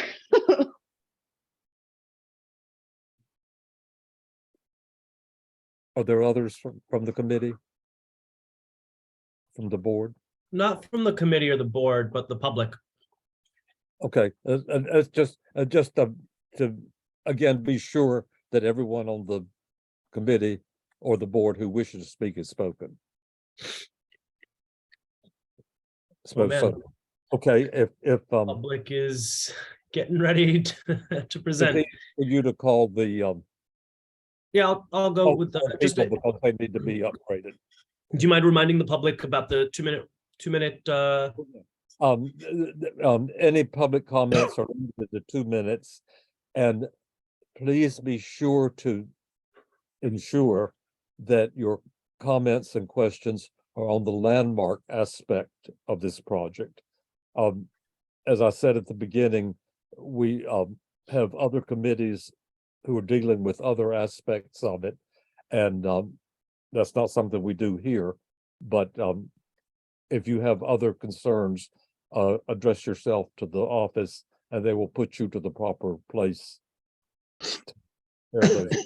Okay, I promoted I promoted Zach Weinstein to speak. Zach, you ready? Before Zach begins, I just wanted to share with everyone that I am sharing the Open Data New York new LinkNYC locations map. All proposed LinkNYC locations that are either not previous payphones or are in historic districts are supposed to be included on this map. I just wanted to because I saw some questions in the chat about location. That map will have a much better knowledge of exactly where sites are proposed than I will. Okay. Zach, go ahead. Apologies for interrupting. Yeah, Anna, thank you and Village Preservation, and thanks to the CB2 Landmarks Commission for trying to proactively get a handle on this situation. And also just to state the obvious, these things are monstrosities that really have no place in a historic district, and I hope CB2 will make that point. I have a number of questions which I'm hoping that somebody may be able to answer. First of all, there are 3 sites that were listed on the New York City Open Data site as of the end of December, but which have disappeared in the last 2 or 3 weeks. Three sites for proposed antennas: 99 Jane Street, 100 Jane Street, and 445 West Street, all of which are adjacent to individual landmarks or immediately adjacent to historic districts. It would be good to be able to confirm whether those sites are still being considered or whether, at least for the moment, they are no longer being considered. Second, various LinkNYC documents and slideshows show the poles as having large illuminated advertising panels on them. Do we have any information as to the dimensions of those advertising panels, and are there any limits or restrictions on the brightness of that illumination? Next question. There's something called the LinkNYC Link 5G design document, which is one of the PDFs that's been floating around. Page 39 to 41 of that document depicts large obtrusive 5G antennas sited on top of streetlights and traffic lights. These things are basically just as ugly as the standalone poles, except that they are mounted on existing street structures.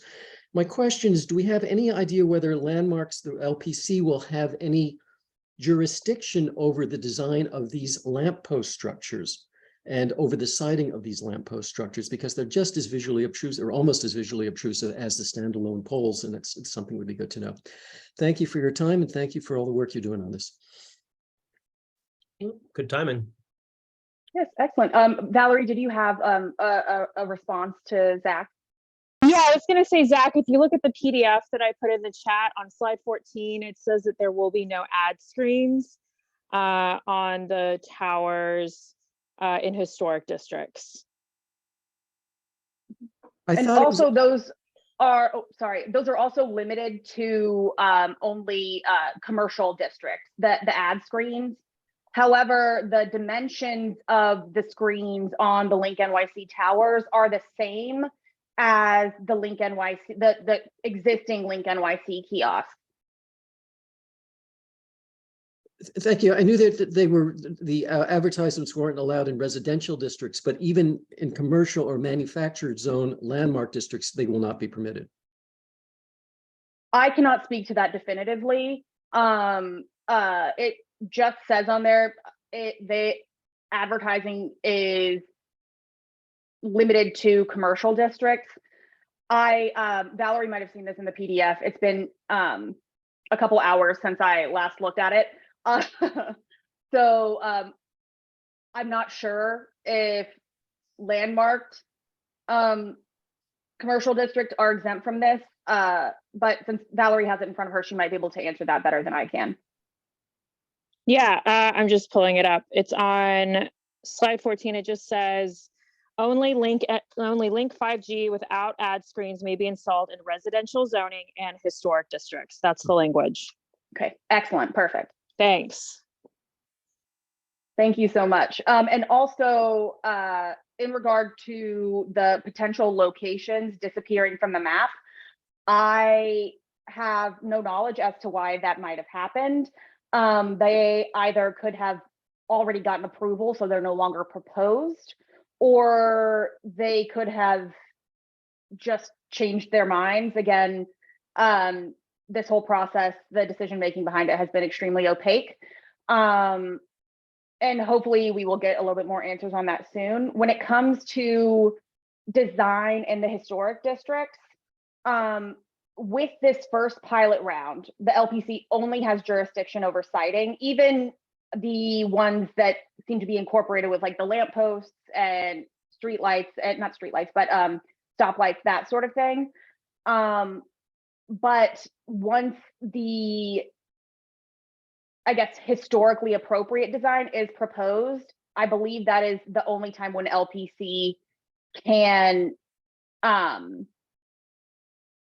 sort of make comment and give feedback on those designs, but it has to be one design for the historic districts and residential districts throughout the city as sort of like a cohesive aesthetic. So it's not like they could pick a different design for a specific historic district, or at least that is my understanding.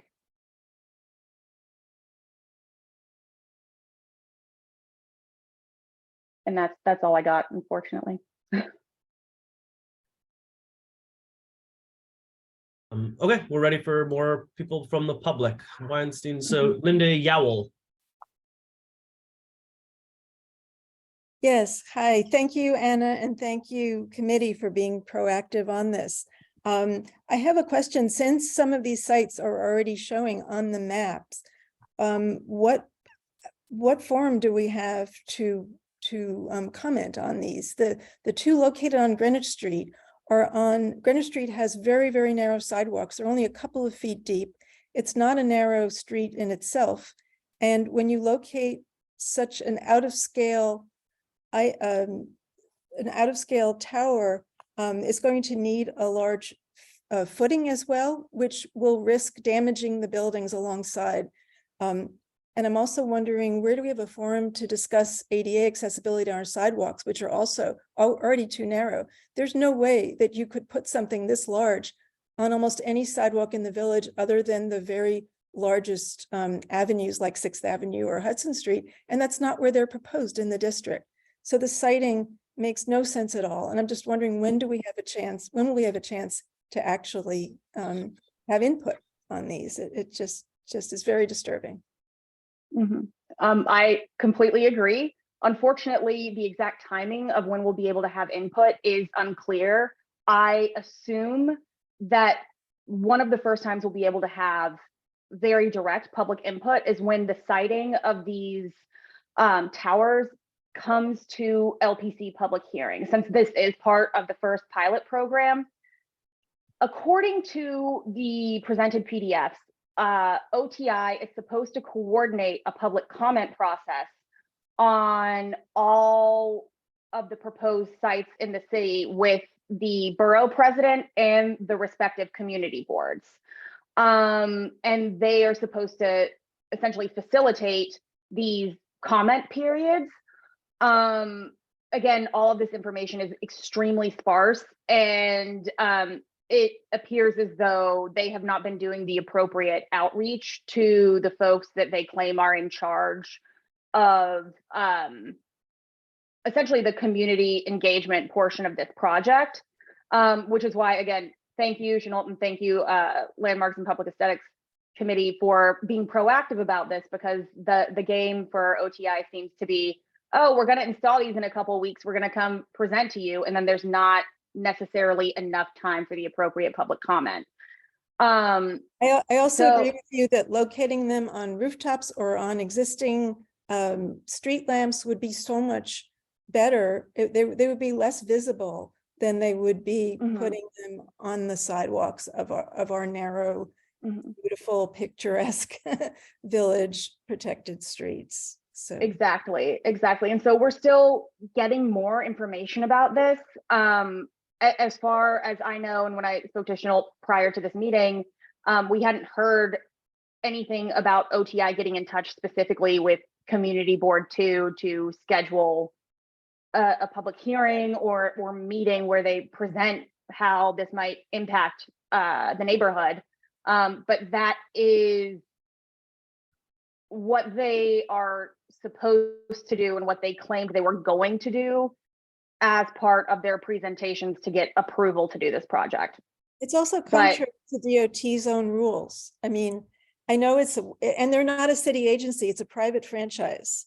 So I don't know how a private franchise could be allowed to circumvent DOT's own rules that everyone else has to abide by. So I don't know whether the Transportation Committee of Community Board 2 can communicate with DOT on this, but DOT should be involved in these. I think the technical way they are setting it up is a public-private partnership, even though private interest is driving a lot of this decision-making. So even though the Office of Technology and Innovation is technically stewarding this, they are trying to meet the needs of the private vendor. Again, I haven't seen official communication on this. I've spoken to a lot of community members about it. And so some of what I'm sharing with this is so-and-so spoke with so-and-so at council member X's office, and they said, so that's unfortunately been kind of the nature of getting information on this program. But it does seem extremely odd to me that DOT would not be included in this approval process.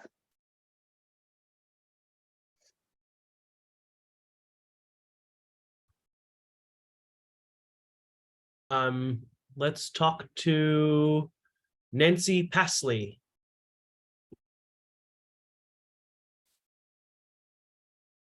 Thank you, Linda. Thank you, Zach, by the way.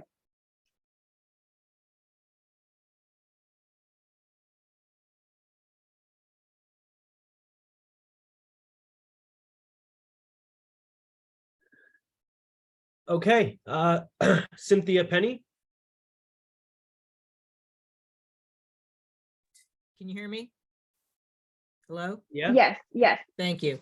This is Cynthia Penny. I'm the secretary of the Jane Street Block Association. I want to thank you all. We are very much in agreement with everything that's been said. Since Linda brought up ADA, we also need to take into account the effect on street trees, both their root system and canopies. I just want to say we're on board, we're on standby, and I'm looking forward to joining this. I'm sorry, it's, I'm sorry we have to do it in the first place, but anyway, we're here. Thank you. Wonderful, thank you. Thank you. Let's try it. Nancy Paisley again. Paisley. Okay, that worked. Thank you very much. I didn't see the unmute button. I want to thank Ms. Markham for the amazing amount of work she has done. I am really impressed. I want to thank this committee for hosting this discussion, and it's enlightening and very troublesome. What I have seen of these towers, with or without advertising, is, to use an expression of my friends, they're as ugly as homemade sin. They certainly don't belong in a historic district or a residential district, and I sincerely doubt that there could be a design that you could come up with that would be acceptable. I'm relieved to hear there would not be advertising within a historic district. I hope that stands, because they make these promises and then don't follow through. And there's a good deal of CB2 that is not covered by historic district. I believe that some of the sites that have been proposed, this area is not in need of additional Wi-Fi connections. They want to place, I think they want to place these kiosks where they can sell advertising. And I agree with you that the placement is going to be the most important issue before us. I wanted to ask Mr. Spence if there are other CB2 committees that may have jurisdiction over citing, which those might be, so that we can keep an eye on them and try to have as much say as we can. But I hear a steamroller at my back, and I'm not very happy about it. But thank you for the presentation. It's very helpful. There are all the committees that have any jurisdiction over the area are working on it. And I would think that transportation would probably be concerned with siting, because they're concerned with sidewalks. Again, there's so little information now about what is going to happen, but keep watch at the community board website, and as other fora come up, that will be announced. Thank you. Next. Brian? Yeah, may I just add to Chenault, the quality of life meeting committee does have it on their agenda. So just to add to that. Pete Davies. Hi, yeah, thank you very much. First, these are 32 feet high. I'm going to post in the chat the New York City streetlights and light pole design info. You'll find that most New York City street lamps are 30 feet tall or less. In historic districts, they're often 25 feet or less. So that is some context for what might be advisable. The problem is it's the bulk of these towers, which are 18 inches in diameter on the lower 20 feet. And so they have to be that big to cram all the technology into them that the city has given the right to CityBridge to put in there to earn all the money that they're going to earn by putting these in our historic districts. What they don't seem to recognize is that they undermine the quality of the historic districts by loading these towers. There may be a need for the service, but this is New York City, after all, the one of the design capitals of the world. And I think we should demand that New York City come up with a better design. I also think that the committee should be aware that if we wait for them to tell us when we can start commenting, it's going to be way too late. We need to start commenting as we have. If everybody remembers the full board meeting in December, Borough President Levine made some very sharp comments about how this is a revenue capture plan and not a connecting plan. Councilmember Butcher had some very good comments. There is so much to say here. Thank you, Anna. Thank you, the committee. And my time is up. Thank you, Pete. Questions, please ask.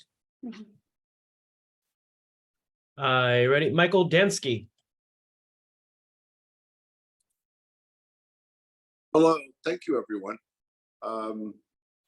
So I'm joining as a board member from 99 Jane with great interest in the topic, obviously. So I get a little aggravated when I see what's going on. You know, when you say LinkNYC, it sounds almost like it's a New York City municipal operation. But in fact, in my brief research, it's private. It's a private organization led by Qualcomm. So somewhere along the line, New York City has given them license to install these monstrosities around the city under the guise of bringing internet service to locations that are otherwise desperate for internet service. So if you take that as their edict, the idea of putting them in our historic district anyway, and in many locations where they're intended, it contradicts the purpose. And so maybe they've been given license under a false pretense that they're taking advantage of, and then we're all just trying to scramble and wake up to what's going on without a clear access point. So it's, you know, it's disturbing, but yet not surprising, Anna, that it's so difficult to find the background information. If I was on the LinkNYC side, I too would make it very difficult to find any information, because right now it seems that they're just moving right along. But I do appreciate the efforts of you, Anna, and of the board for bringing this to everyone's attention. And hopefully we'll have adequate opportunity to influence decisions going forward and bring some more light to the subject. Thank you. Thank you. Jeffrey Rowland. Hi, and thank you very much, Anna. I appreciate also the link to the 5G PDF. And I note in reading it down on page 51 that these things can't be placed any closer than 15 feet to the entrance of an elevated subway, 15-foot radius to a fire hydrant, 15 feet from a sidewalk cafe, 15 from a bus stop, 15 from a newsstand, 15 from a public pay toilet, but nothing about an apartment. And it strikes me that the village is filled with streets that are narrow enough that if they had 15 feet from any residential apartment, the pole would have to be in the middle of the street. And that would be obviously prevent them from putting them anywhere. I'm sure that the output, the wattage output of these towers might have a significant impact on the electronics for people living 15 feet or less from one of these devices. I know that when they built the Trade Center, the original Trade Center, they had to put reflective windows on the second tower because the transmitters for the TV were so strong that the offices were being inundated with microwave transmission. So we're discussing landmark issues here. I understand that, but as we are the only district really in the city with such narrow sidewalks and narrow streets, it seems appropriate to discuss the proximity of these things to the residences in this community and the residential places. And they haven't even addressed it in this list of of distances that are allowed, 3 feet from a tree pit, but nothing about the housing. That's what I have to say. Thank you very much. And by the way, thank you very much for the work you've done. I really appreciate this. And I will be at all of the other committee meetings discussing this as well. Yes. Thank you, Jeffrey. And the only thing I have seen about distance requirements and residences is that anything closer to an apartment, and this was in the New York Times, not directly from OTI. The only thing that I have seen is that if it is closer than 10 feet, it triggers public comment. And that's the only regulation that I have seen. But even still, some of the towers were placed a little bit closer than 10 feet and did not get a public comment period in the first round of installations, which is what I believe it was mid-November New York Times story on the initial installation of these towers that stated that. So that's the only thing that I know for a fact about. Thank you. I'll look for the article. Thank you. Okay, thank you. Manny Patel. Hi, can you hear me? Yeah. Great. And like Mike Dansky, I'm also a board member at 99 Jane, so really interested and appreciative of the work that you guys are doing here. Has there been any engagement with the elected officials within the district? Do they have any public positions, or has there been any engagement with their offices? Village Preservation has been in contact directly with Eric Botcher's office and Christopher Marte's office. I know that Christopher Marte spoke about the sort of improved public comment aspects of the project at the December Community Board 2 full board meeting. Unfortunately, I haven't heard back from Eric Botcher's office. Village Preservation, however, is currently working on a letter set to go to the mayor, the chief technology officer for OTI, and Chair Carroll at the LPC, discussing our concerns. And that official letter will also be submitted to all of will also be submitted to all of the elected officials within the areas that Village Preservation monitors, which extends into portions of, it pretty much encapsulates the bulk of Community Board 2, but also extends into, in some places, Community Board 3 and Community Board 4. So we will be submitting our letter to all of those elected officials. Okay, thank you. Keep us posted on developments. I think the community can also try to help petition as needed. Yes, we'll do. That is it from the public.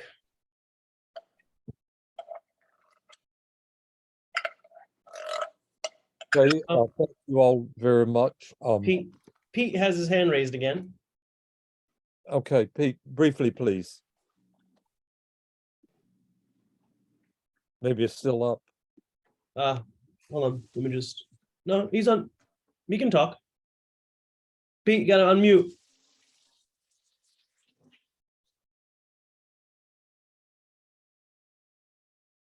Okay, I think it's probably still up.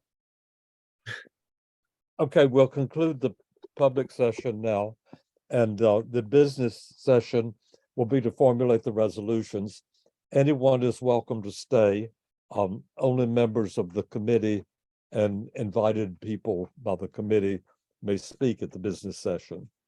Thank you all, and keep in touch through the CB2 website about further information and further opportunities to speak about various aspects of this.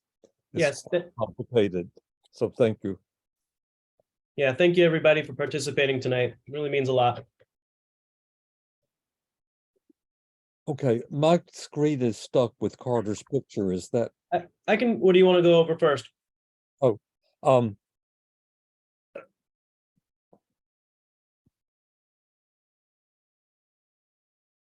I think that we could do this first, because there are members of the public who may want to observe.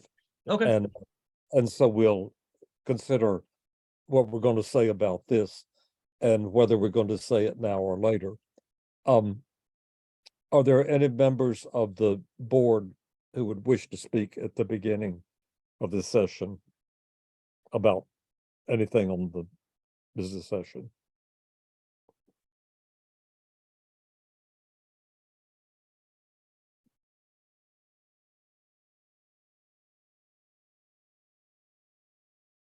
Carter actually, but I yeah, don't no, know. Carter has his hand raised. Yeah, I just wanted to clarify that a letter was sent by the Office of Technology and Innovation to Community Board 2. It was dated October 17th, and it listed out a number of locations, 9 locations. But I guess the board office was not aware of the correspondence, and I'm not sure if for our staffing issues or what it may have been. But the letter was also addressed to Borough President Levine, our community board, Councilmember Marte, Councilmember Rivera, Councilmember Botcher, the Soho Broadway bid, as well as the meatpacking bid. So there was correspondence, and they had advised us at that time that we had 60 days. They said if we do not receive feedback within 60 days, CityBridge will proceed with installation. So that's where they had left it, or as far as I know, that's the official correspondence. So we had missed that window, and if people recall at the last full board meeting, this was raised by a number of people in the public as well, and now we're at this point, but OTI is still not presented to us, but they did attempt to communicate with us, but from what I understand, there was no follow-up. So that's just by means of background. And as far as speaking specifically to the appropriateness of them in historical districts, I don't think they're appropriate. Other than that, I'm not sure what guidance I would have as suggestions, because, well, yeah, I think that's self-explanatory. And there is some question about the payphone sites, right? I was curious, if anybody here, so for example, I'm not sure where on Bleecker Street, but there is a kiosk with the video screen, and there's also one on Hudson Street, and I'm just wondering if those also are previous payphone sites that were exempt, because I think both of those are in the historic district but have video screens. So the exemption might be the previous payphone site. So that's something that we would need more information on, I would think, to further understand the larger picture here, and not just those 9 proposed sites. We may want to take a broader commentary on the appropriateness of video screens in historic districts on any kiosks. It's just a thought. Thanks. Are there other board members who wish to speak? Anna has a question for you. Oh. I can clarify a little bit on the LinkNYC screens. Those are considered essentially fair game for updated LinkNYC towers. However, I do think that LPC would still have the ability to regulate siting in some way, at least in the information that I've seen. But I do recall seeing in one of the PDFs that are available on the nyc.gov site that all current LinkNYC locations and all former payphone locations are essentially up for grabs in this project. But in the historic district, I do think LPC will have some say in where these go. I'm not 100% sure. So I just looked at the just at Google Maps at the historical pictures, and at Hudson and Grove, where there's now a video kiosk, there was previously there were payphones there. So that may be how they're allowed. Okay. Anyone else from the board wish to speak? No one has their hand raised. Okay. Thank you, Anna. So we're all can Anna approving be this? updated so we see her fully again,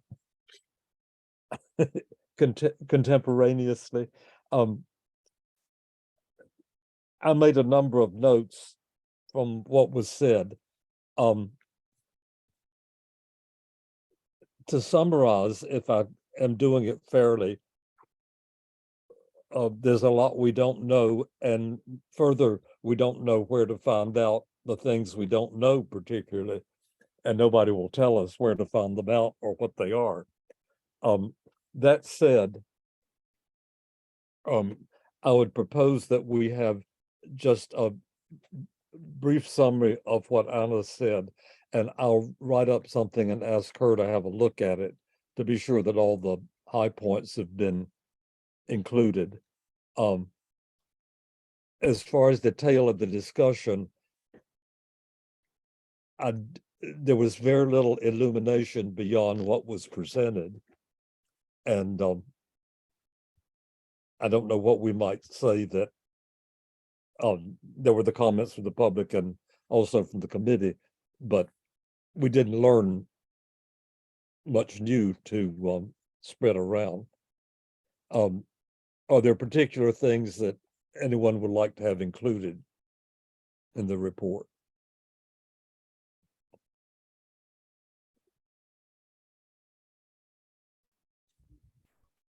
It was Brendan and Valerie at the same time. So Valerie. Yeah, I just want to make sure we include the asking for the timeline of when the potential design of towers that would be appropriate for historic districts. Yeah, she pointed that out as one of the key things we should keep our eye on.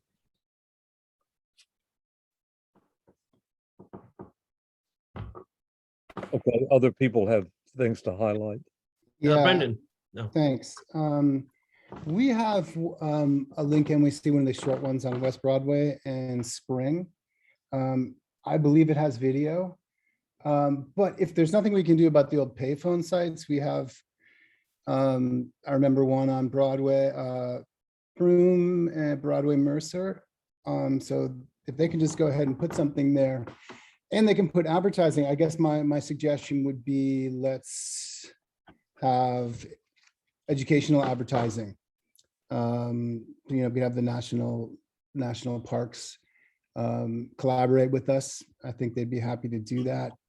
And just here's the history of where you are.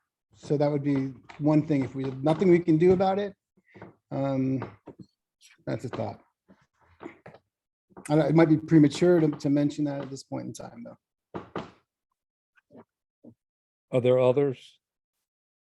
Albert. I have a specific question. Carter mentioned that there would be one of these monsters on the corner of Grove and Hudson, and that is a public school. Are public schools not exempt? Hannah, do you know? Albert, there's already a kiosk there. Oh, it's there. It's there. There's an electronic kiosk. I just, that was my, and it was previously a payphone. I have no idea what the future will bring at that location, but that's the existing condition. So it is acceptable by a school, public school. We don't know that. We'll find out eventually. Thank you. Anna, Anna, and then Valerie. Yes, I just have some clarifying points. Albert, unfortunately, I'm not aware of whether or not they are allowed near public schools. As Carter said, if there's a current kiosk there, they could very well upgrade it to LinkNYC Tower with one of the signs at the bottom. That is potential. And also to respond to Brendan's idea about the sort of educational advertising. This is a program that currently exists within the LinkNYC network. I don't know if there are screens that are solely sort of educational community information, but for instance, Urban Archive, the Museum of the City of New York, the New York Public Library frequently contribute images and photos of that place on a specific date in history. I do know that on some of the LinkNYC kiosks, they also display important information like the nearest sort of food pantry for those in need of that service. So based on the precedent of that, if there really is nothing we can do about this, I do think that that would be a reasonable request and has precedent within the LinkNYC system already.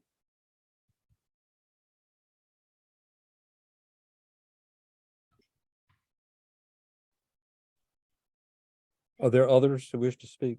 Yeah, Valerie. Yeah, I know there's a quickly to that comment and to I guess Brendan's comment.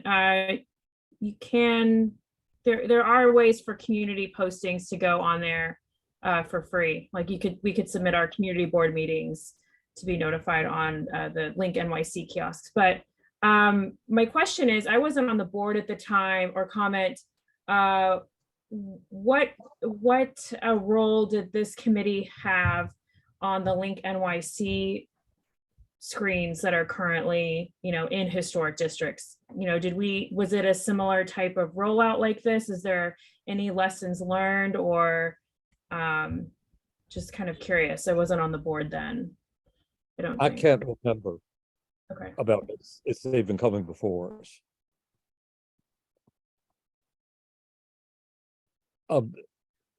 Mustafa, can you elevate Anna so she can just speak when she wants to? Yeah, she is. Okay.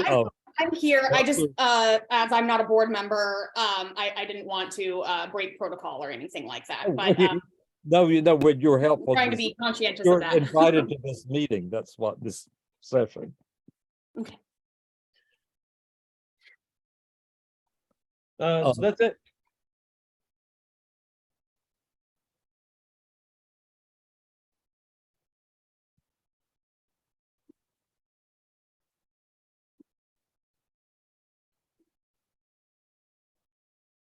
Are you frozen or still? No, we're all good. No one else has any comments. Oh, okay. Then we'll work on it, and I'll work on it with Anna just to be sure that her main points have been included, and we'll recommend this is ongoing. And I think in particular what we've heard is that we need to have a clear, perhaps dedicated space on the website so that as things are known, they can be posted. And I'm sure there's some way to do that. Chanel, a question, please. Yes. Your resolution will go to the full board and then it will go to the LPC as always, right? No, this is going to be a memo or report to the board to do what it is. There's so many different people and committees working on this. We'll want to have a unified document at the end that will go roundabout, because there's so much overlap with one thing or another. But certainly the LPC will be well informed about it. And it's more that we're waiting to hear what they know than that we have much to say to them at this point. Okay, good luck. 36 Little West 12th Street, the proposed signage. there was discussion about it's the only thing that about the brightness, and I've got that. And I'm not clear what basis the sign could be asked to be the same size as an existing one for a different firm. And the applicant, in response to that, said that there were other examples roundabout.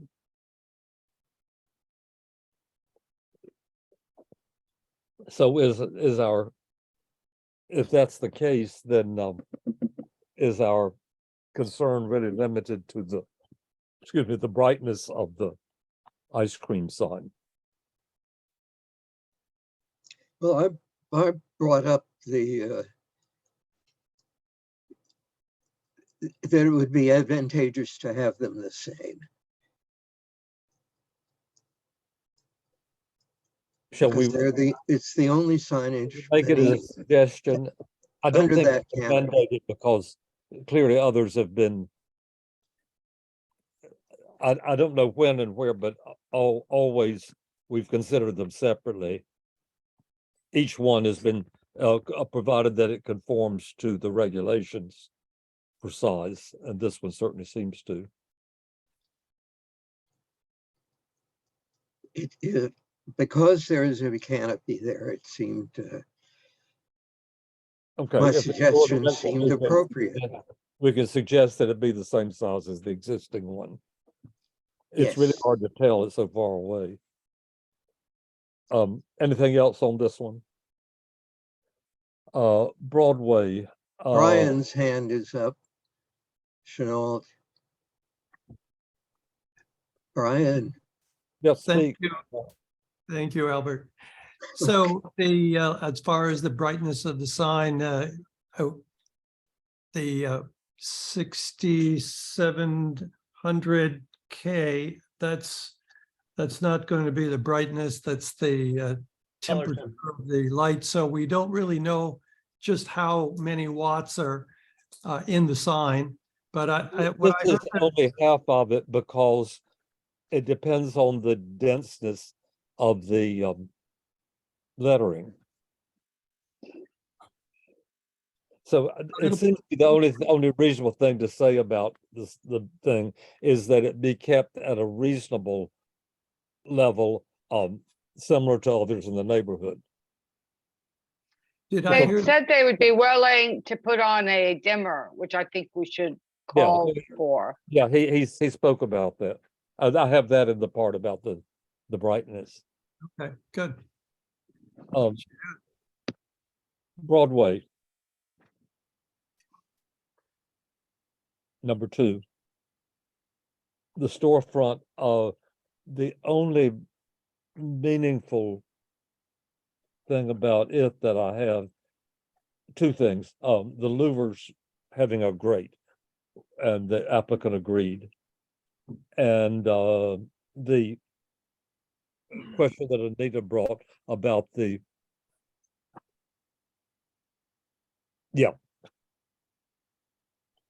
about the proportion in the windows of the transom, that it should be lower.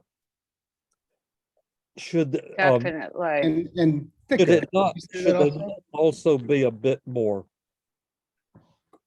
substantial?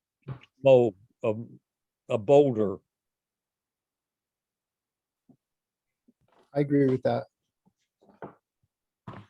It looks like sort of a line drawn on the window rather than distinguishing. And it wouldn't, they would never make historically such a little weird transom so high up. It just isn't found.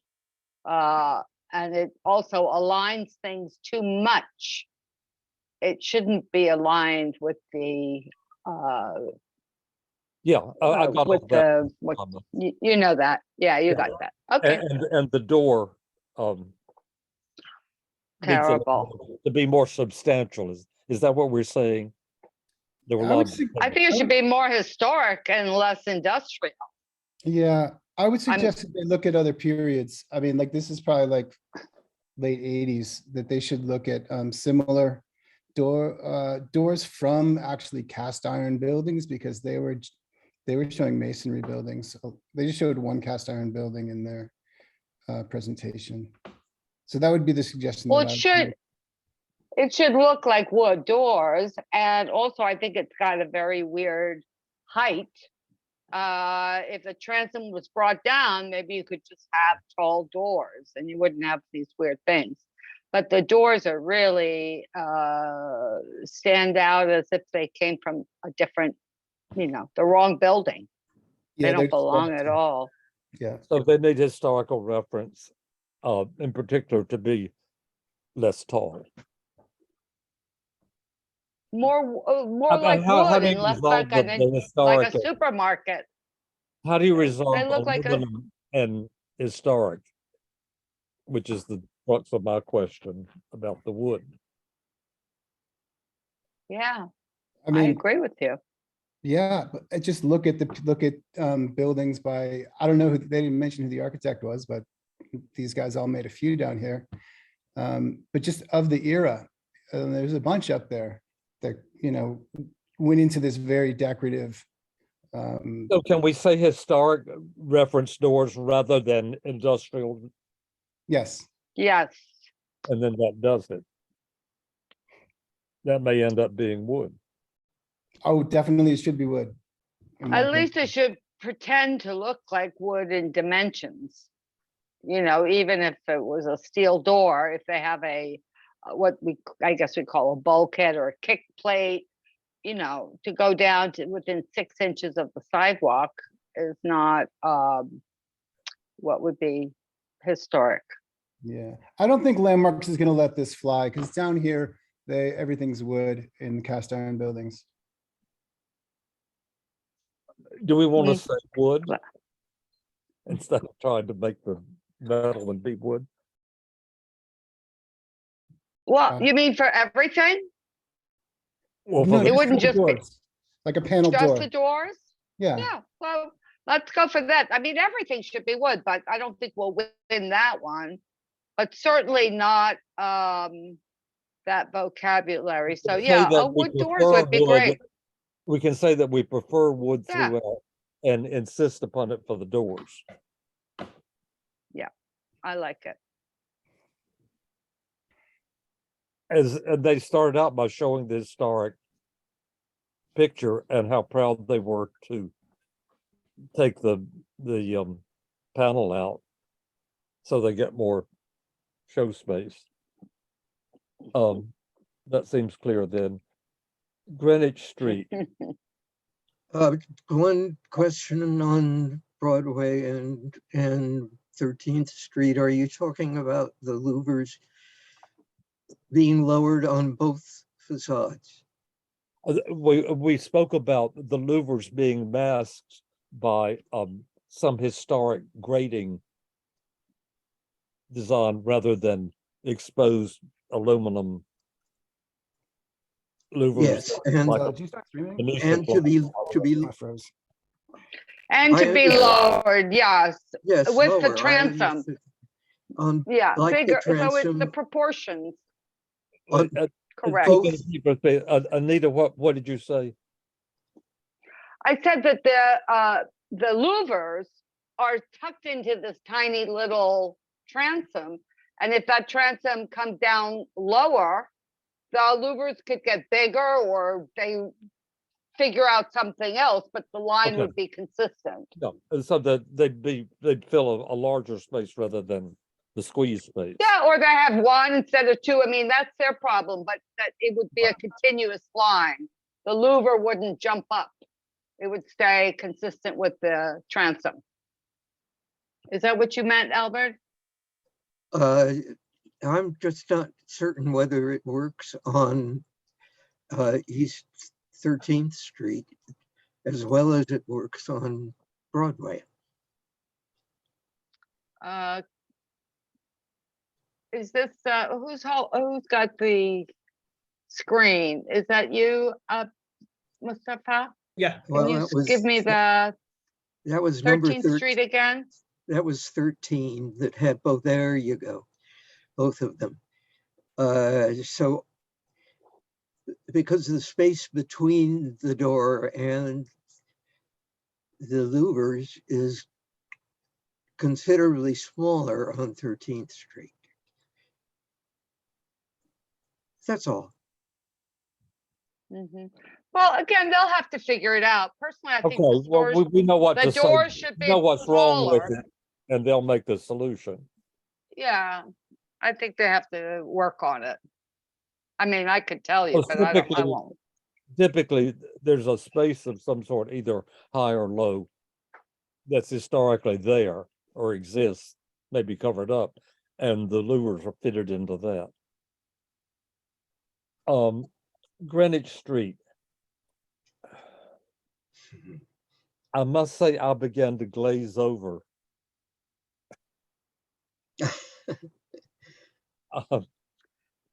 I remember this project. I know this project pretty well. I think it's fine. The only thing I would say is the detailing. It looks, the drawings that we looked at, it looked very flimsy. And then they had those little mullions at the end. That's in the right direction. I mean, I just think it needs more structure and to be less like paper thin. And I think they're on the right track. I mean, I don't have any big issues. I know that there was the line registering the existing parapet somebody asked for. I think that's fine. This is like a party wall. This is not a facade. It's really a party wall. The big question came is whether it should be a brick like a party wall, I guess, as though the building next door was shortened, or should be in a contrasting, in the way, the usual way that a penthouse is different in order to show that it's not trying to look original. The question is, should it try to look original in a contemporary building like this? You mean extending the brick up? Yeah, the two things that I were able to glean was the detailing and should it be in brick or the proposed material. It is brick now. You're talking about the facade, the face of it? It is brick. And then it's got the metal facade. Right. The question is what was preferred. They went back and forth in the discussion. And we have to come up, if we're going to speak about it, with a preference. Yeah, does it stand out or does it integrate? Does it separate? That's the crux of that was much discussed but not resolved. I would certainly prefer brick on the sidewalls as well, and just let it blend in more. I think they're working on those kinds of details. They changed the shape a little, and so I think if we can recommend keeping the horizontal line of the existing wall, that capping line horizontal, and beefier detailing with wrapping with brick and that sort of thing, I think it'll work out pretty well. Yeah. Okay. Is all that agreed? Yes. Yes. And I don't have anything else about that that we'd want to comment on. There was. I think it's fine. Yeah. I just wanted to go back. We want to point out that there was no mock-up. Oh, good point. Good point.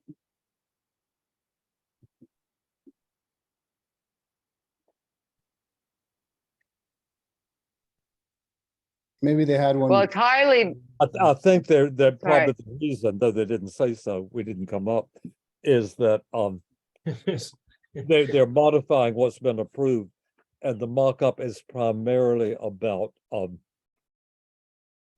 visibility, which is clear and was attested to. Sure. On the last one. So that probably the real important thing about the mock-up being the visibility of the bulk, and I mean, clear that that- makes total sense. Yeah, it makes sense to me, what you just said, and we Sean. just don't need to mention it, since we didn't in the public session. I still think it looks like an atelier. Well, that's what it's trying to look like, and that's Right. fine, but it didn't go far enough, Right. in my opinion. It That's what almost they're helps referencing. this faux Williamsburg concept of no, they're so historically referenced that that somehow they look artificial, I've always thought. But I live there, I live around the corner, and I can't see them. Yes, there's some Disney World going on there. Maybe we should allow No, signage. I'm sorry, my prior note was solved. And Greenwich Street didn't appear.